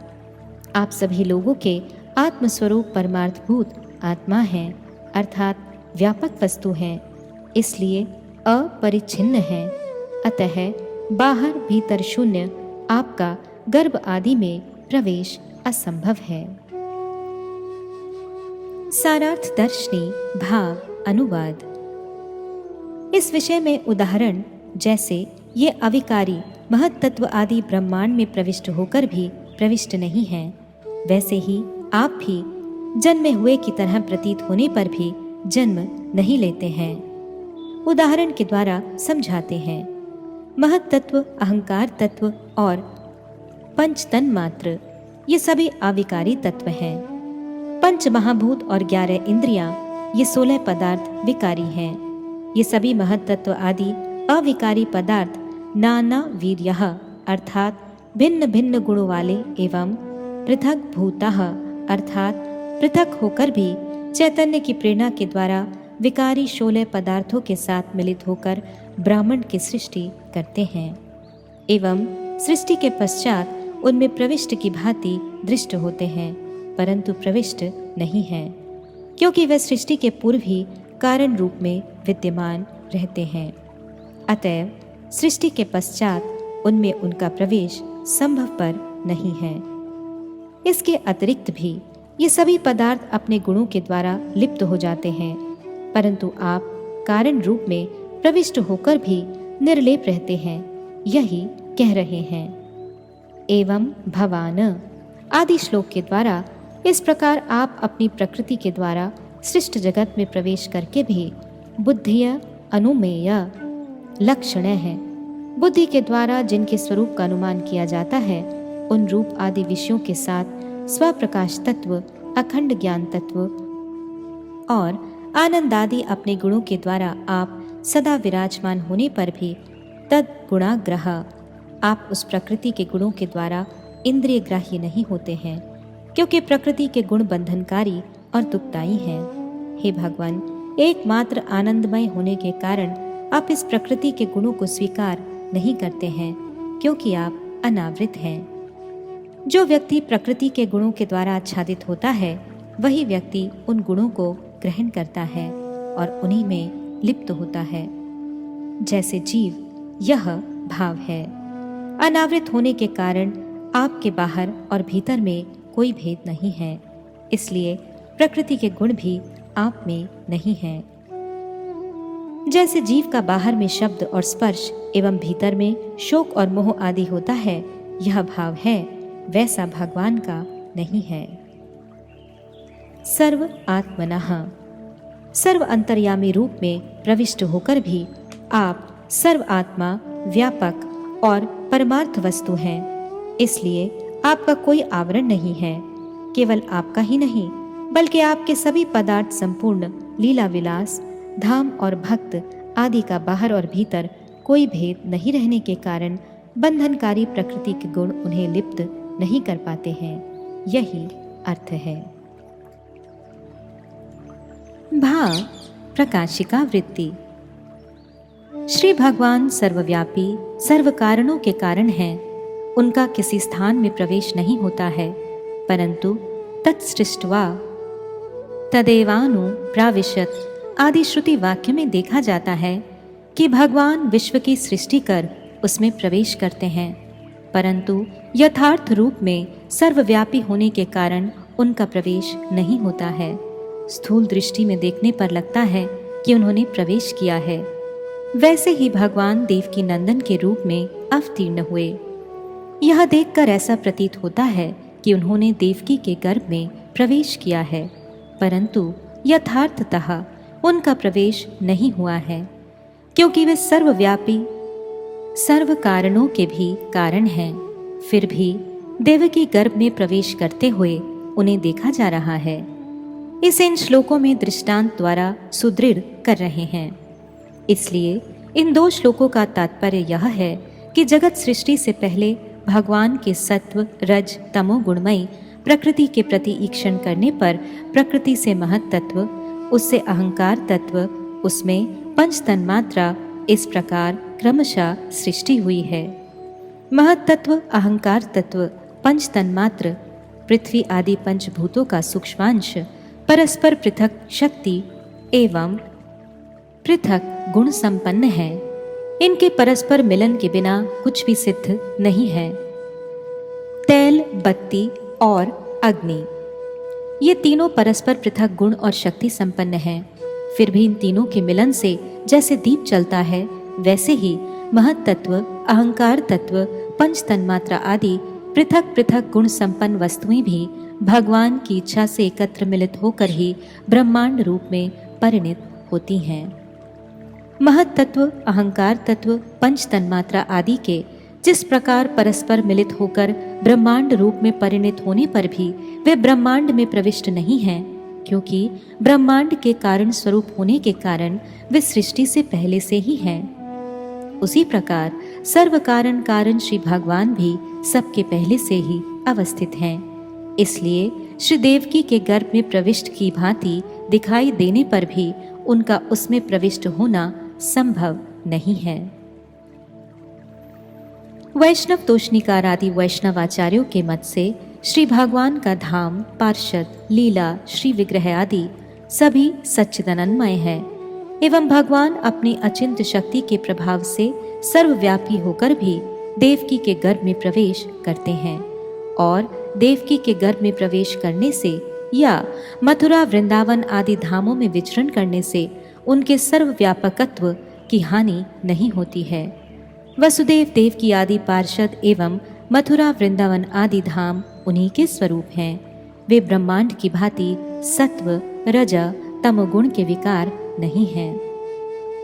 माता पिता स्थान ग्रह शय्या आसन आर, ए सब कृष्णेर शुद्ध सत्वेर विकार। श्री चैतन्य चरितामृत आदि लीला 4:65। श्री भगवान की स्व प्रकाशिका शक्ति का नाम शुद्ध सत्व है।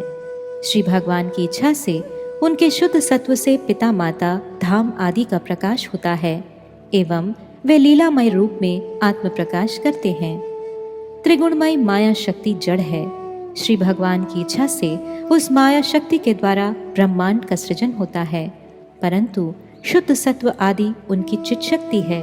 वह माया शक्ति की भांति जड़ पदार्थ नहीं है।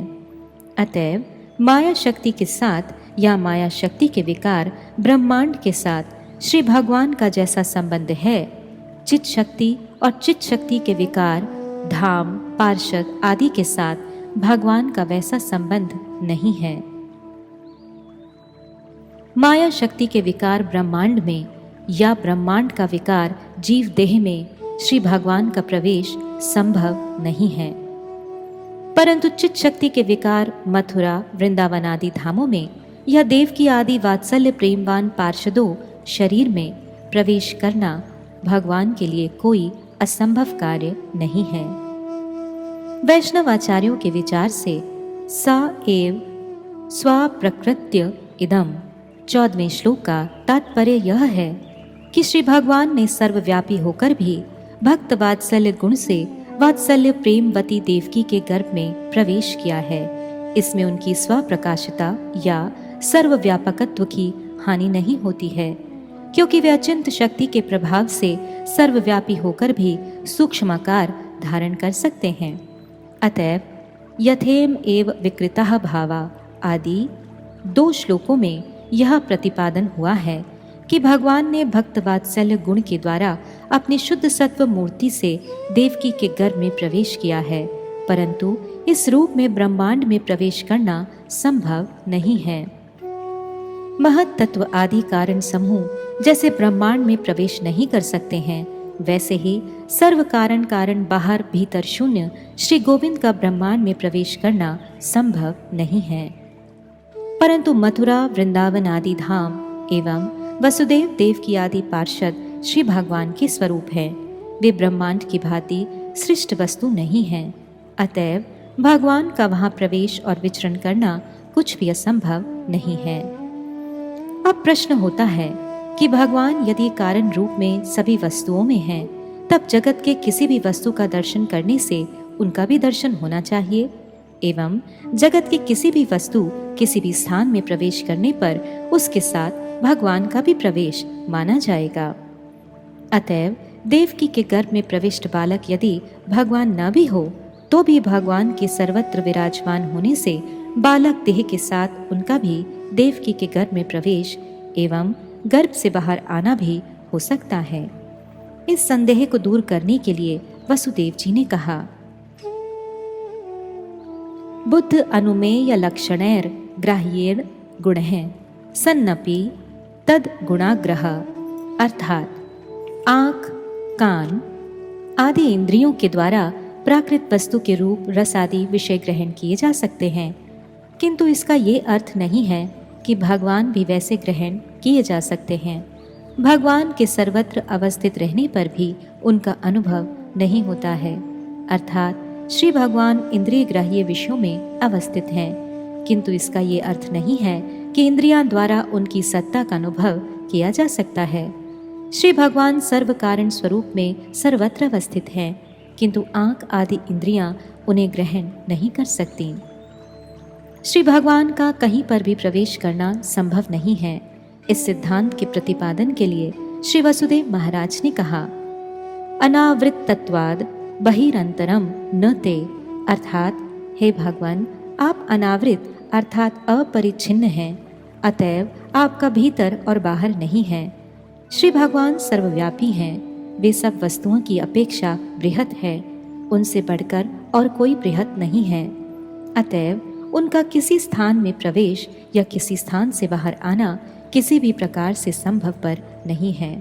घटपट आदि परिच्छिन्न वस्तुओं में कारण रूप में अवस्थान करने के कारण श्री भगवान भी परिच्छिन्न नहीं हो जाते हैं, वे अपरिच्छिन्न ही रहते हैं।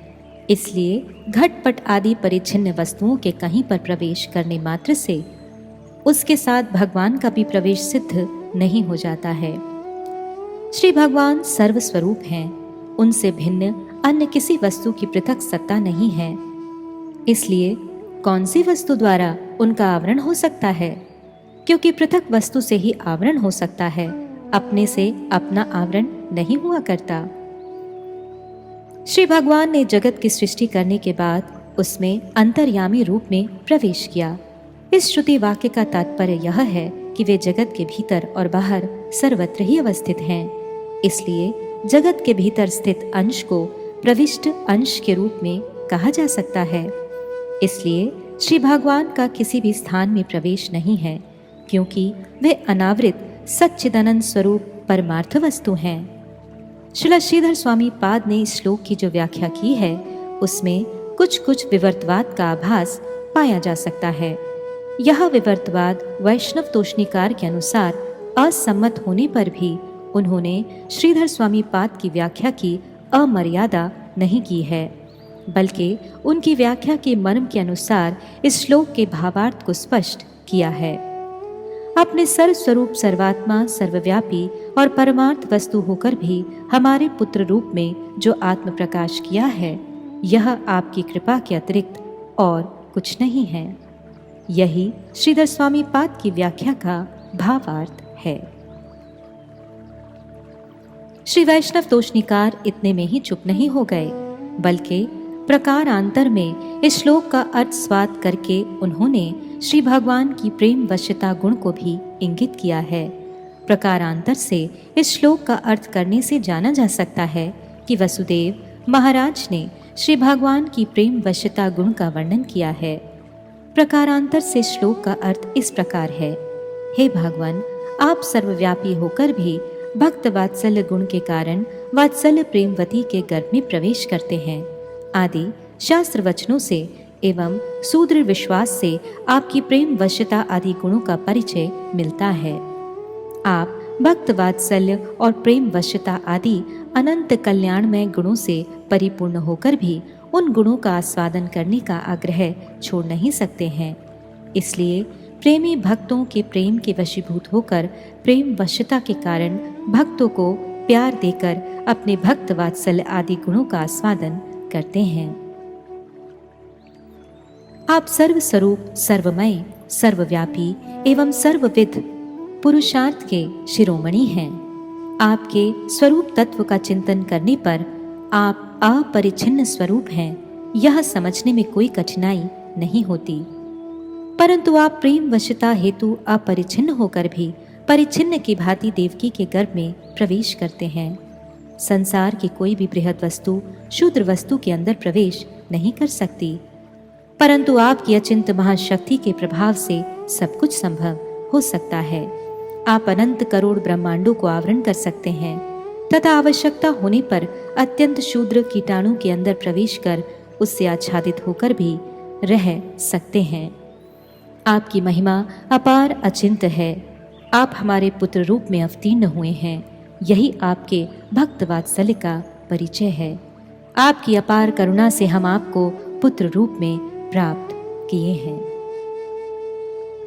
श्लोक 18। या आत्मनो दृश्य गुणेषु सन्निधि व्यवस्यते स्वा व्यतिरेकतो बुधा विनानुवादं न च तन्मनीषितं सम्यग् यतस्त्यक्तमुपाददत्पुमान्। अनुवाद।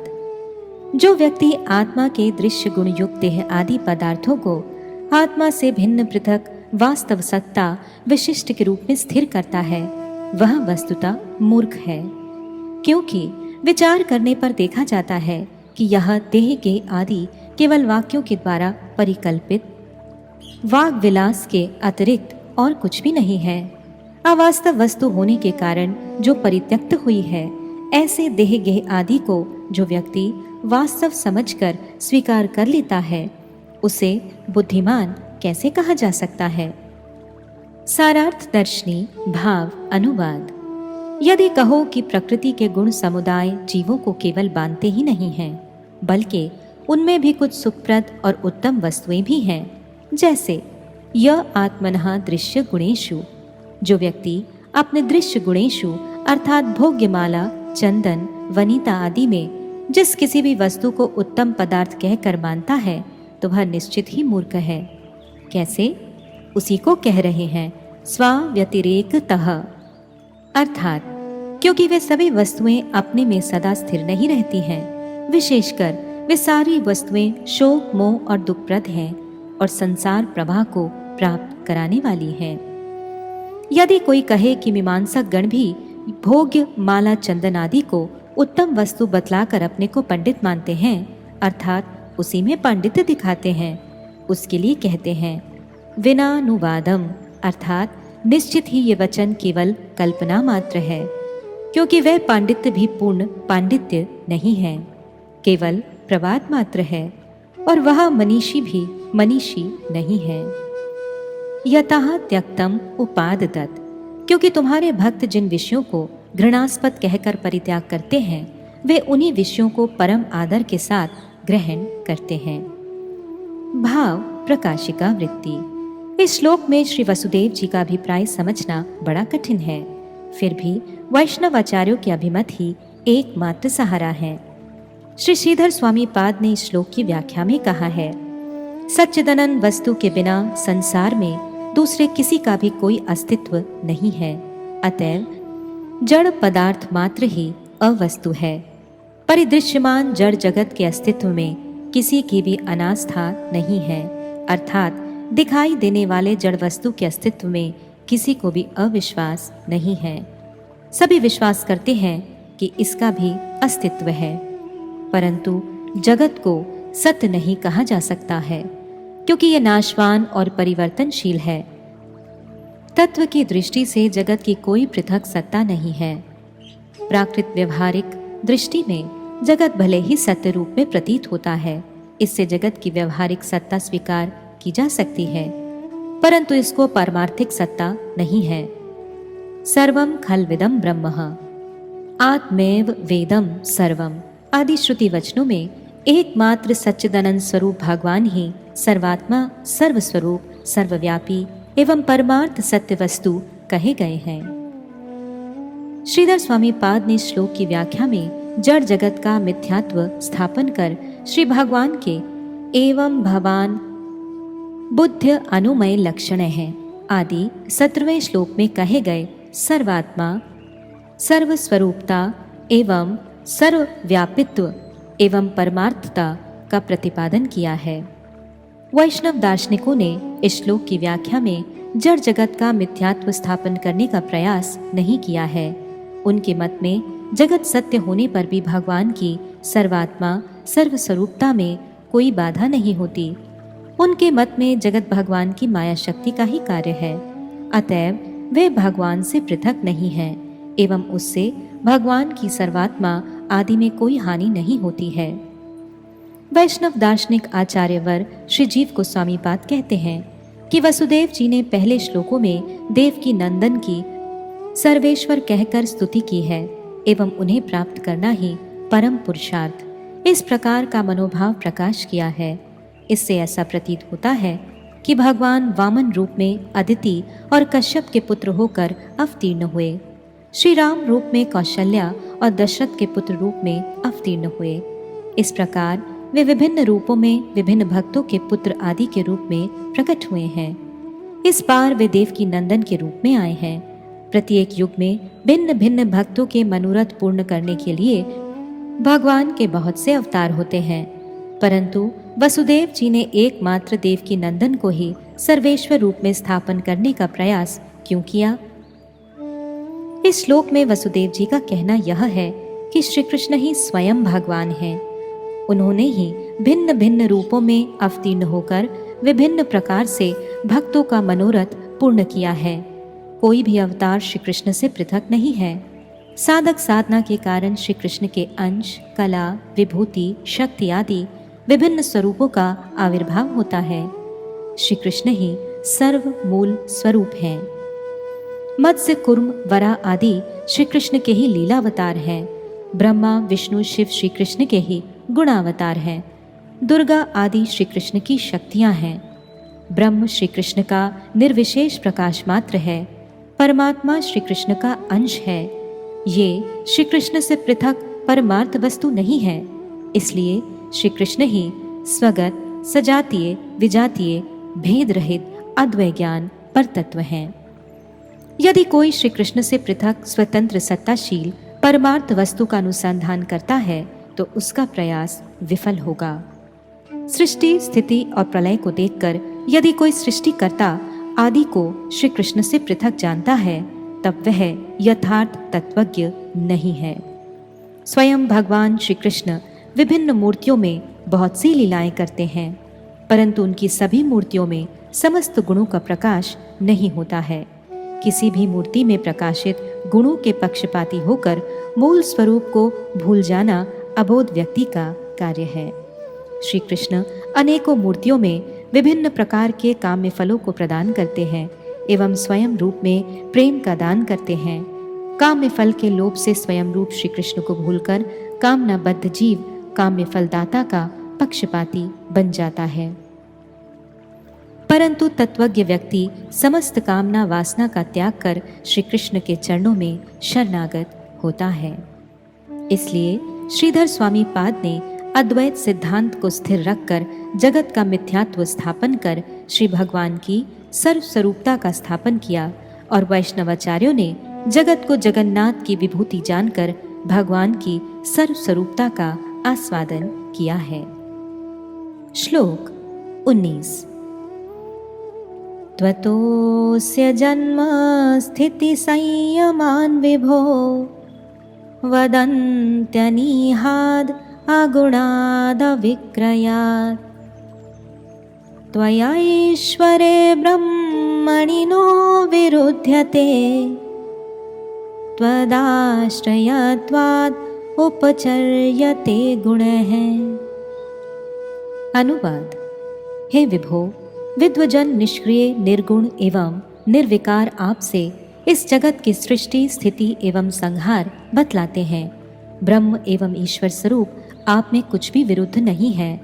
सत्वादी गुणों के द्वारा सृष्टि आदि कार्य होते हैं, किंतु आप समस्त गुणों के आश्रय हैं, इसलिए वे सृष्टि, कृतत्व आदि का आप में आरोप करते हैं।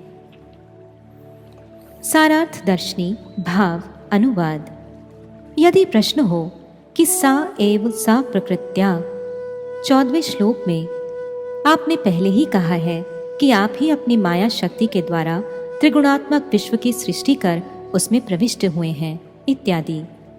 आपकी उस उक्ति के अनुसार गुणमयी प्रकृति के मेरी शक्ति के रूप में मुझसे अभिन्न होने पर गुणमय जगत के उपादान कारण मेरे बाहर भीतर उसके गुणों के संयोग का अभाव कैसे हो सकता है?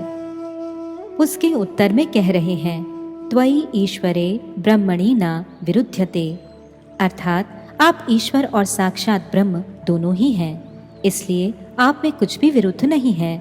आप मायिक गुणों को अंगीकार पूर्वक ईश्वर स्वरूप में सृष्टि आदि करके भी ब्रह्म रूप में निर्विकार हैं। जैसे षष्ठ स्कंद 6:9-35 में कहा गया है, स्वरूप द्वया भावात, अर्थात सविशेष और निर्विशेष दोनों स्वरूपों के अभाव हेतु आपके एक ही स्वरूप में भावना के भेद से दो प्रतीतियां होती हैं।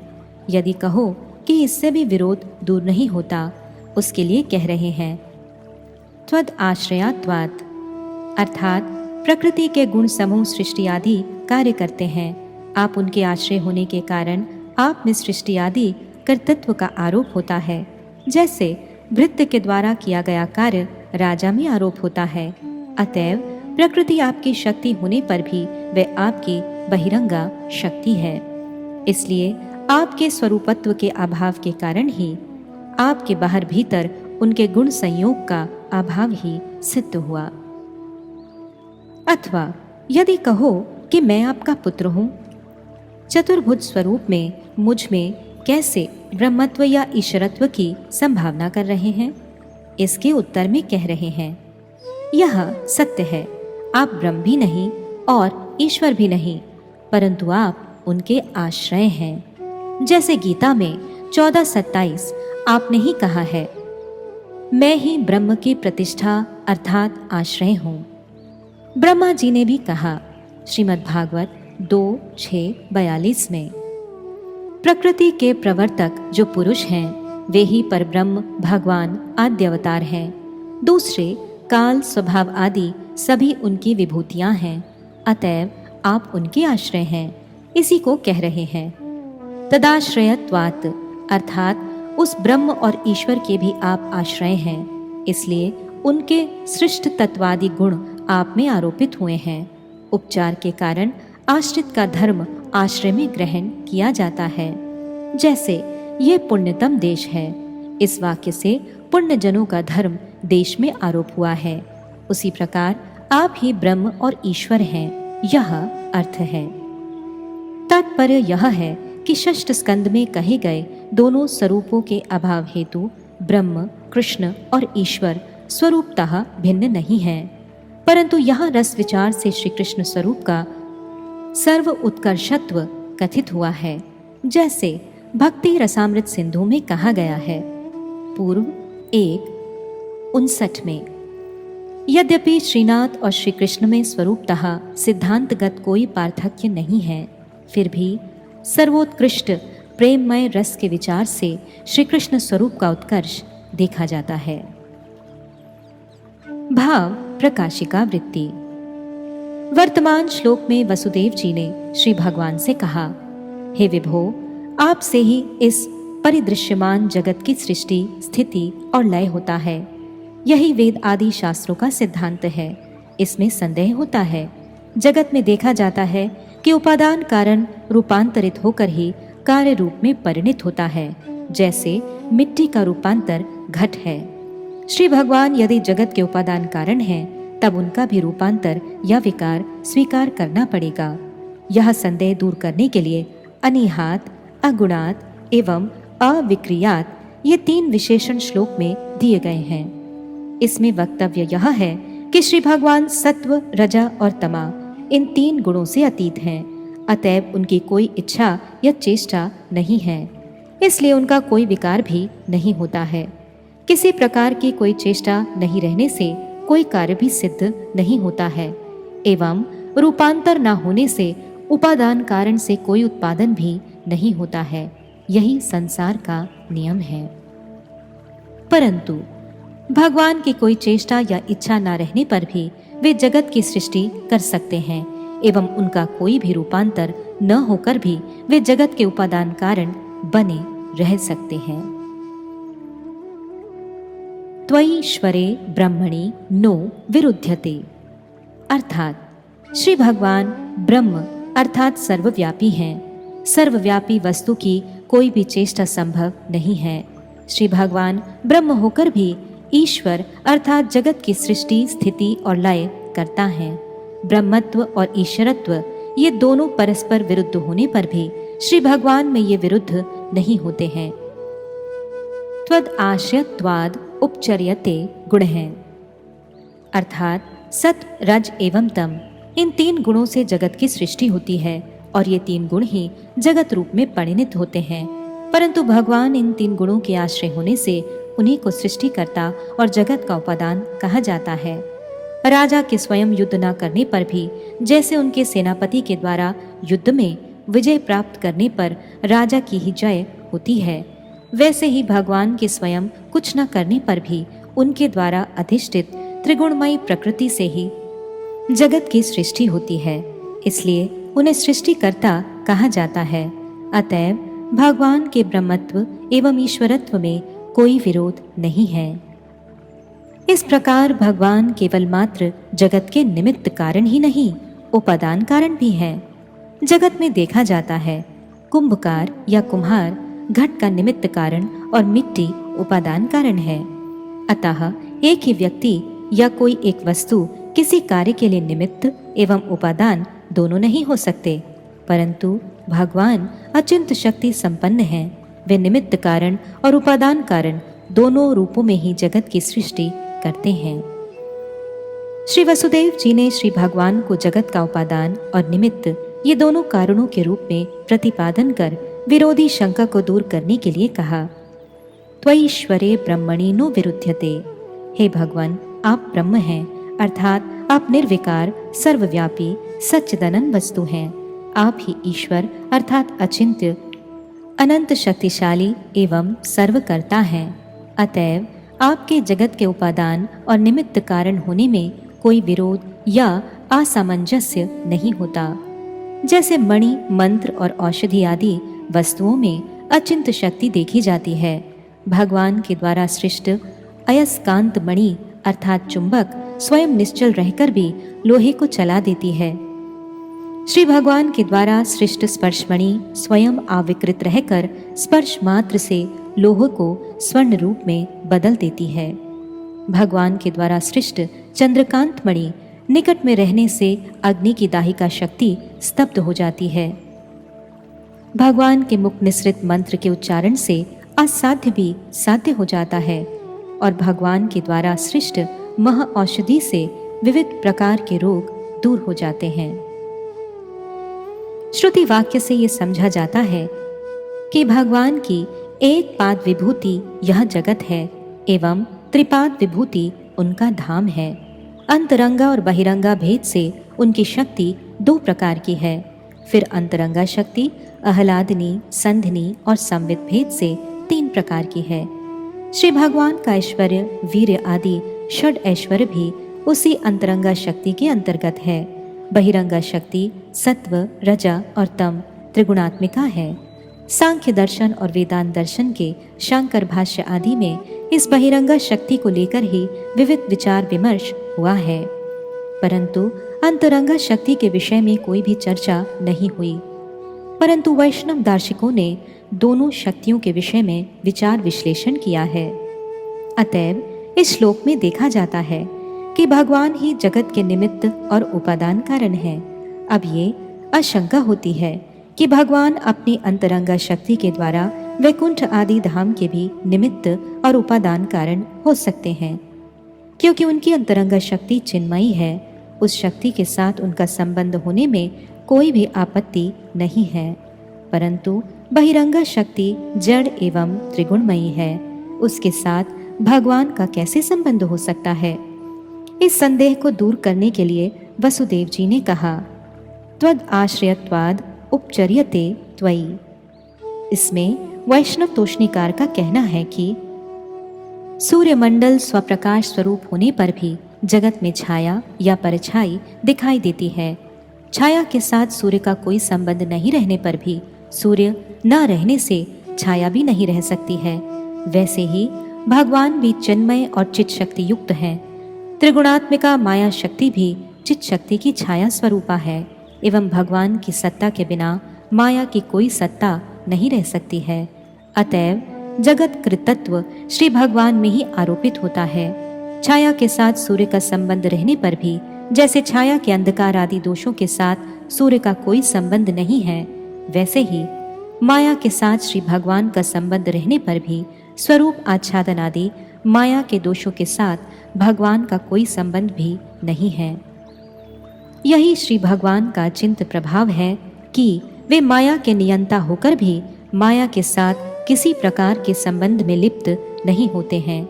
श्री भगवान स्वयं रूप में सदा चित विभूति से युक्त रहकर ही नित्य लीला रस का आस्वादन करते हैं एवं अंश रूप में प्रकृति के प्रति ईक्षण करते हैं। उसी से ही प्रकृति के गुणों के शुद्ध होने पर विश्व ब्रह्मांड उत्पन्न होता है। यही लीलामय की अचिंत अपूर्व लीला माधुरी है। श्लोक 20। सात्वं त्रिलोकस्थितये स्वमायया बिभर्षि शुक्लं खलु वर्णमात्मनः सर्गाय रक्तं रजसोपबृंहितं कृष्णं च वर्णं तमसा जनात्यये। अनुवाद। गुणातीत होकर भी आप अपनी माया से तीनों भुवनों की स्थिति के लिए स्वस्वरूप में विशुद्ध रूप में शुक्ल वर्ण अर्थात पोषणकारी विष्णु रूप, सृष्टि के लिए रजोगुण प्रधान रक्त वर्ण अर्थात सृजनकारी ब्रह्मा रूप एवं प्रलय काल में तमोगुण प्रधान कृष्ण वर्ण अर्थात संहारकारी रुद्र रूप धारण करते हैं। सारार्थ दर्शनी भाव अनुवाद। यदि कहो कि ब्रह्मा आदि देवताओं से इस जगत की सृष्टि आदि हुई है, ऐसा प्रसिद्ध है, तो फिर तत्वतः अर्थात आपसे जगत की सृष्टि हुई है, ऐसा क्यों कह रहे हैं? इसके उत्तर में कहते हैं, यह सत्य है, ब्रह्मा आदि देवता भी आपके ही स्वरूप हैं, इसलिए कह रहे हैं सा त्वम अर्थात यह प्रसिद्ध है कि आप ही स्व मायया अर्थात अपनी माया के द्वारा अपने स्वरूप से शुक्लम अर्थात शुद्ध रूप धारण करते हैं, क्योंकि जगत का पालन करने वाले विष्णु का श्याम वर्ण है। जनात्यये अर्थात लोगों के संहार के लिए। यहाँ रजोगुणात्मक रक्तवर्ण और तमोगुण युक्त कृष्ण वर्ण, इन उक्तियों की भांति सत्वगुण से युक्त शुक्ल वर्ण नहीं कहा गया है, क्योंकि ब्रह्मा और रुद्र में जिस प्रकार रजोगुण और तमोगुण का योग है, वैसा विष्णु में सत्वगुण का कोई योग नहीं है। सत्वगुण में आवरण और विक्षेप नहीं होने से विष्णु उदासीन रूप में सत्वगुण में अवस्थान करते हैं। वे निरंतर शुद्ध सत्व में अवस्थित हैं, परंतु उनमें माया का कोई स्पर्श नहीं है। इसलिए भृगु ऋषि द्वारा 3 देवताओं की परीक्षा में भी कहा है। श्रीमद् भागवत 10:88-5 में श्री हरि सर्वदर्शी, प्रकृति से अतीत, साक्षी और साक्षात गुणातीत पुरुषोत्तम होने के कारण उनकी आराधना करने पर साधक पुरुष भी गुणातीत हो जाता है। श्री विष्णु पुराण में 1:9-43 में कहा गया है, जिस परमेश्वर में प्राकृत सत्वादि गुण नहीं है, ऐसे परम शुद्ध आदि पुरुष वासुदेव प्रसन्न हो। एवं श्रुति में भी कहा गया है, आप साक्षी चित्त के अधिष्ठाता अद्वितीय और निर्गुण हैं। भाव प्रकाशिका वृत्ति। वसुदेव जी ने देवकी नंदन का जो सर्वेश्वर और सर्व कारण कारण रूप में स्तव किया, उससे ऐसा प्रश्न हो सकता है, श्री विष्णु पालन करता, ब्रह्मा सृष्टिकर्ता और रुद्र संहार करता है, यह समस्त शास्त्रों का सिद्धांत है, परंतु वसुदेव जी ने देवकी नंदन को ही सृष्टि स्थिति और एकमात्र कर्ता क्यों कहा है? इसका समाधान उन्होंने इस श्लोक में किया है। हे भगवान, आपकी करुणा का कोई अंत नहीं है। आप ही विष्णु रूप में पालन, ब्रह्मा रूप में सृष्टि तथा रुद्र रूप में संहार करता है। पालन करता विष्णु कृष्ण वर्ण वाले, सृष्टिकर्ता ब्रह्मा रक्त वर्ण वाले और संहार करता रुद्र शुक्ल वर्ण वाले हैं। यही समस्त शास्त्रों में प्रसिद्ध है। परंतु वसुदेव जी ने कहा, आप जगत की स्थिति के लिए शुक्ल वर्ण सृष्टि के लिए रक्तवर्ण एवं संहार के लिए कृष्णवर्ण धारण करते हैं। इसलिए इस श्लोक की वैष्णव तोषणी टीका में कहा गया है, अत्र चाक्षुषे गुणेन तात्पर्यम् परम तामसनाम बकादीनामपि शुक्ल वर्णत्वात् परम सात्विकानाम श्रीव्यास शुकादि कृष्ण वर्णत्वात्। अर्थात श्लोक स्थित शुक्ल रक्त और कृष्ण शब्द का शुक्ल कृष्ण रक्त आदि आंखों द्वारा देखे जाने वाले रंग ये अर्थ नहीं है। विशेषकर तमोगुण का संबंध रहने से ही कृष्ण वर्ण होगा एवं सत्वगुण का संबंध रहने से ही शुक्ल वर्ण होगा, ऐसी बातें स्वीकार नहीं की जा सकती, क्योंकि सर्वदा हिंसा परायण परम तामसिक बगुला भी शुक्ल वर्ण का होता है और श्री भगवान के भक्त चूड़ामणि परम सात्विक श्री व्यासदेव श्री शुकदेव आदि कृष्ण वर्ण के हैं। अतएव श्लोक स्थित शुक्ल रक्त आदि शब्द से श्री भगवान के अवतार ब्रह्मा विष्णु आदि के वर्ण के विषय में कोई चर्चा नहीं हुई है, परंतु उनके स्वरूप के विषय में ही चर्चा हुई है। अजामेकाम लोहित शुक्ल कृष्णाम आदि श्रुति वाक्य में भी रज सत्व एवं तमोमयी प्रकृति का भी लोहित शुक्ल एवं कृष्ण वर्ण का उल्लेख देखा जाता है। वहां भी लोहित शुक्ल आदि शब्द का चाक्षुष अर्थ समीचीन नहीं है। अतएव इस श्लोक स्थित शुक्ल शब्द का अर्थ शुद्ध, रक्त का अर्थ प्रवृत्ति प्रधान एवं कृष्ण शब्द का अर्थ स्वरूप आवरक अर्थात स्वरूप का आच्छादन करने वाला समझना चाहिए। सत्वम लघु प्रकाशकम इष्टम उपष्टंभकम चलंच रजः गुरुवर्णकमेव तमहा प्रदीपवच्चार्थतो वृत्ति ही। इस सांख्य कारिका के वचन से देखा जाता है कि सत्वगुण प्रकाशक, रजगुण चालक और तमोगुण आच्छादनकारी होता है। श्री भगवान सत्वगुण के योग से विष्णु मूर्ति में पालन, रजोगुण के योग से ब्रह्मा मूर्ति में सृष्टि और तमोगुण के योग से रुद्र मूर्ति में संहार करते हैं। उनमें से सत्वगुण निर्मल होने से उसके साथ विष्णु का कोई संबंध नहीं है, परंतु रजोगुण और तमोगुण के साथ ब्रह्मा और शिव का संबंध है। सफेद कांच के आवरण के अंदर किसी वस्तु का रूपांतर नहीं होता है, परंतु लाल या नीले कांच के अंदर कोई भी वस्तु लाल या नील वर्ण की दिखाई देती है। उसी प्रकार इस श्लोक में ब्रह्मा और रुद्र के स्वरूप के वर्णन में रजसो प्रहितम रक्तम तमसा कृष्णम, रजोगुण के योग में रक्त एवं तमोगुण के योग में कृष्ण ऐसा वर्णन हुआ है, परंतु श्री कृष्ण के स्वरूप वर्णन में सत्वेनु बृहितम शुक्लम अर्थात सत्वगुण के योग में शुक्ल ऐसा उल्लेख नहीं हुआ है।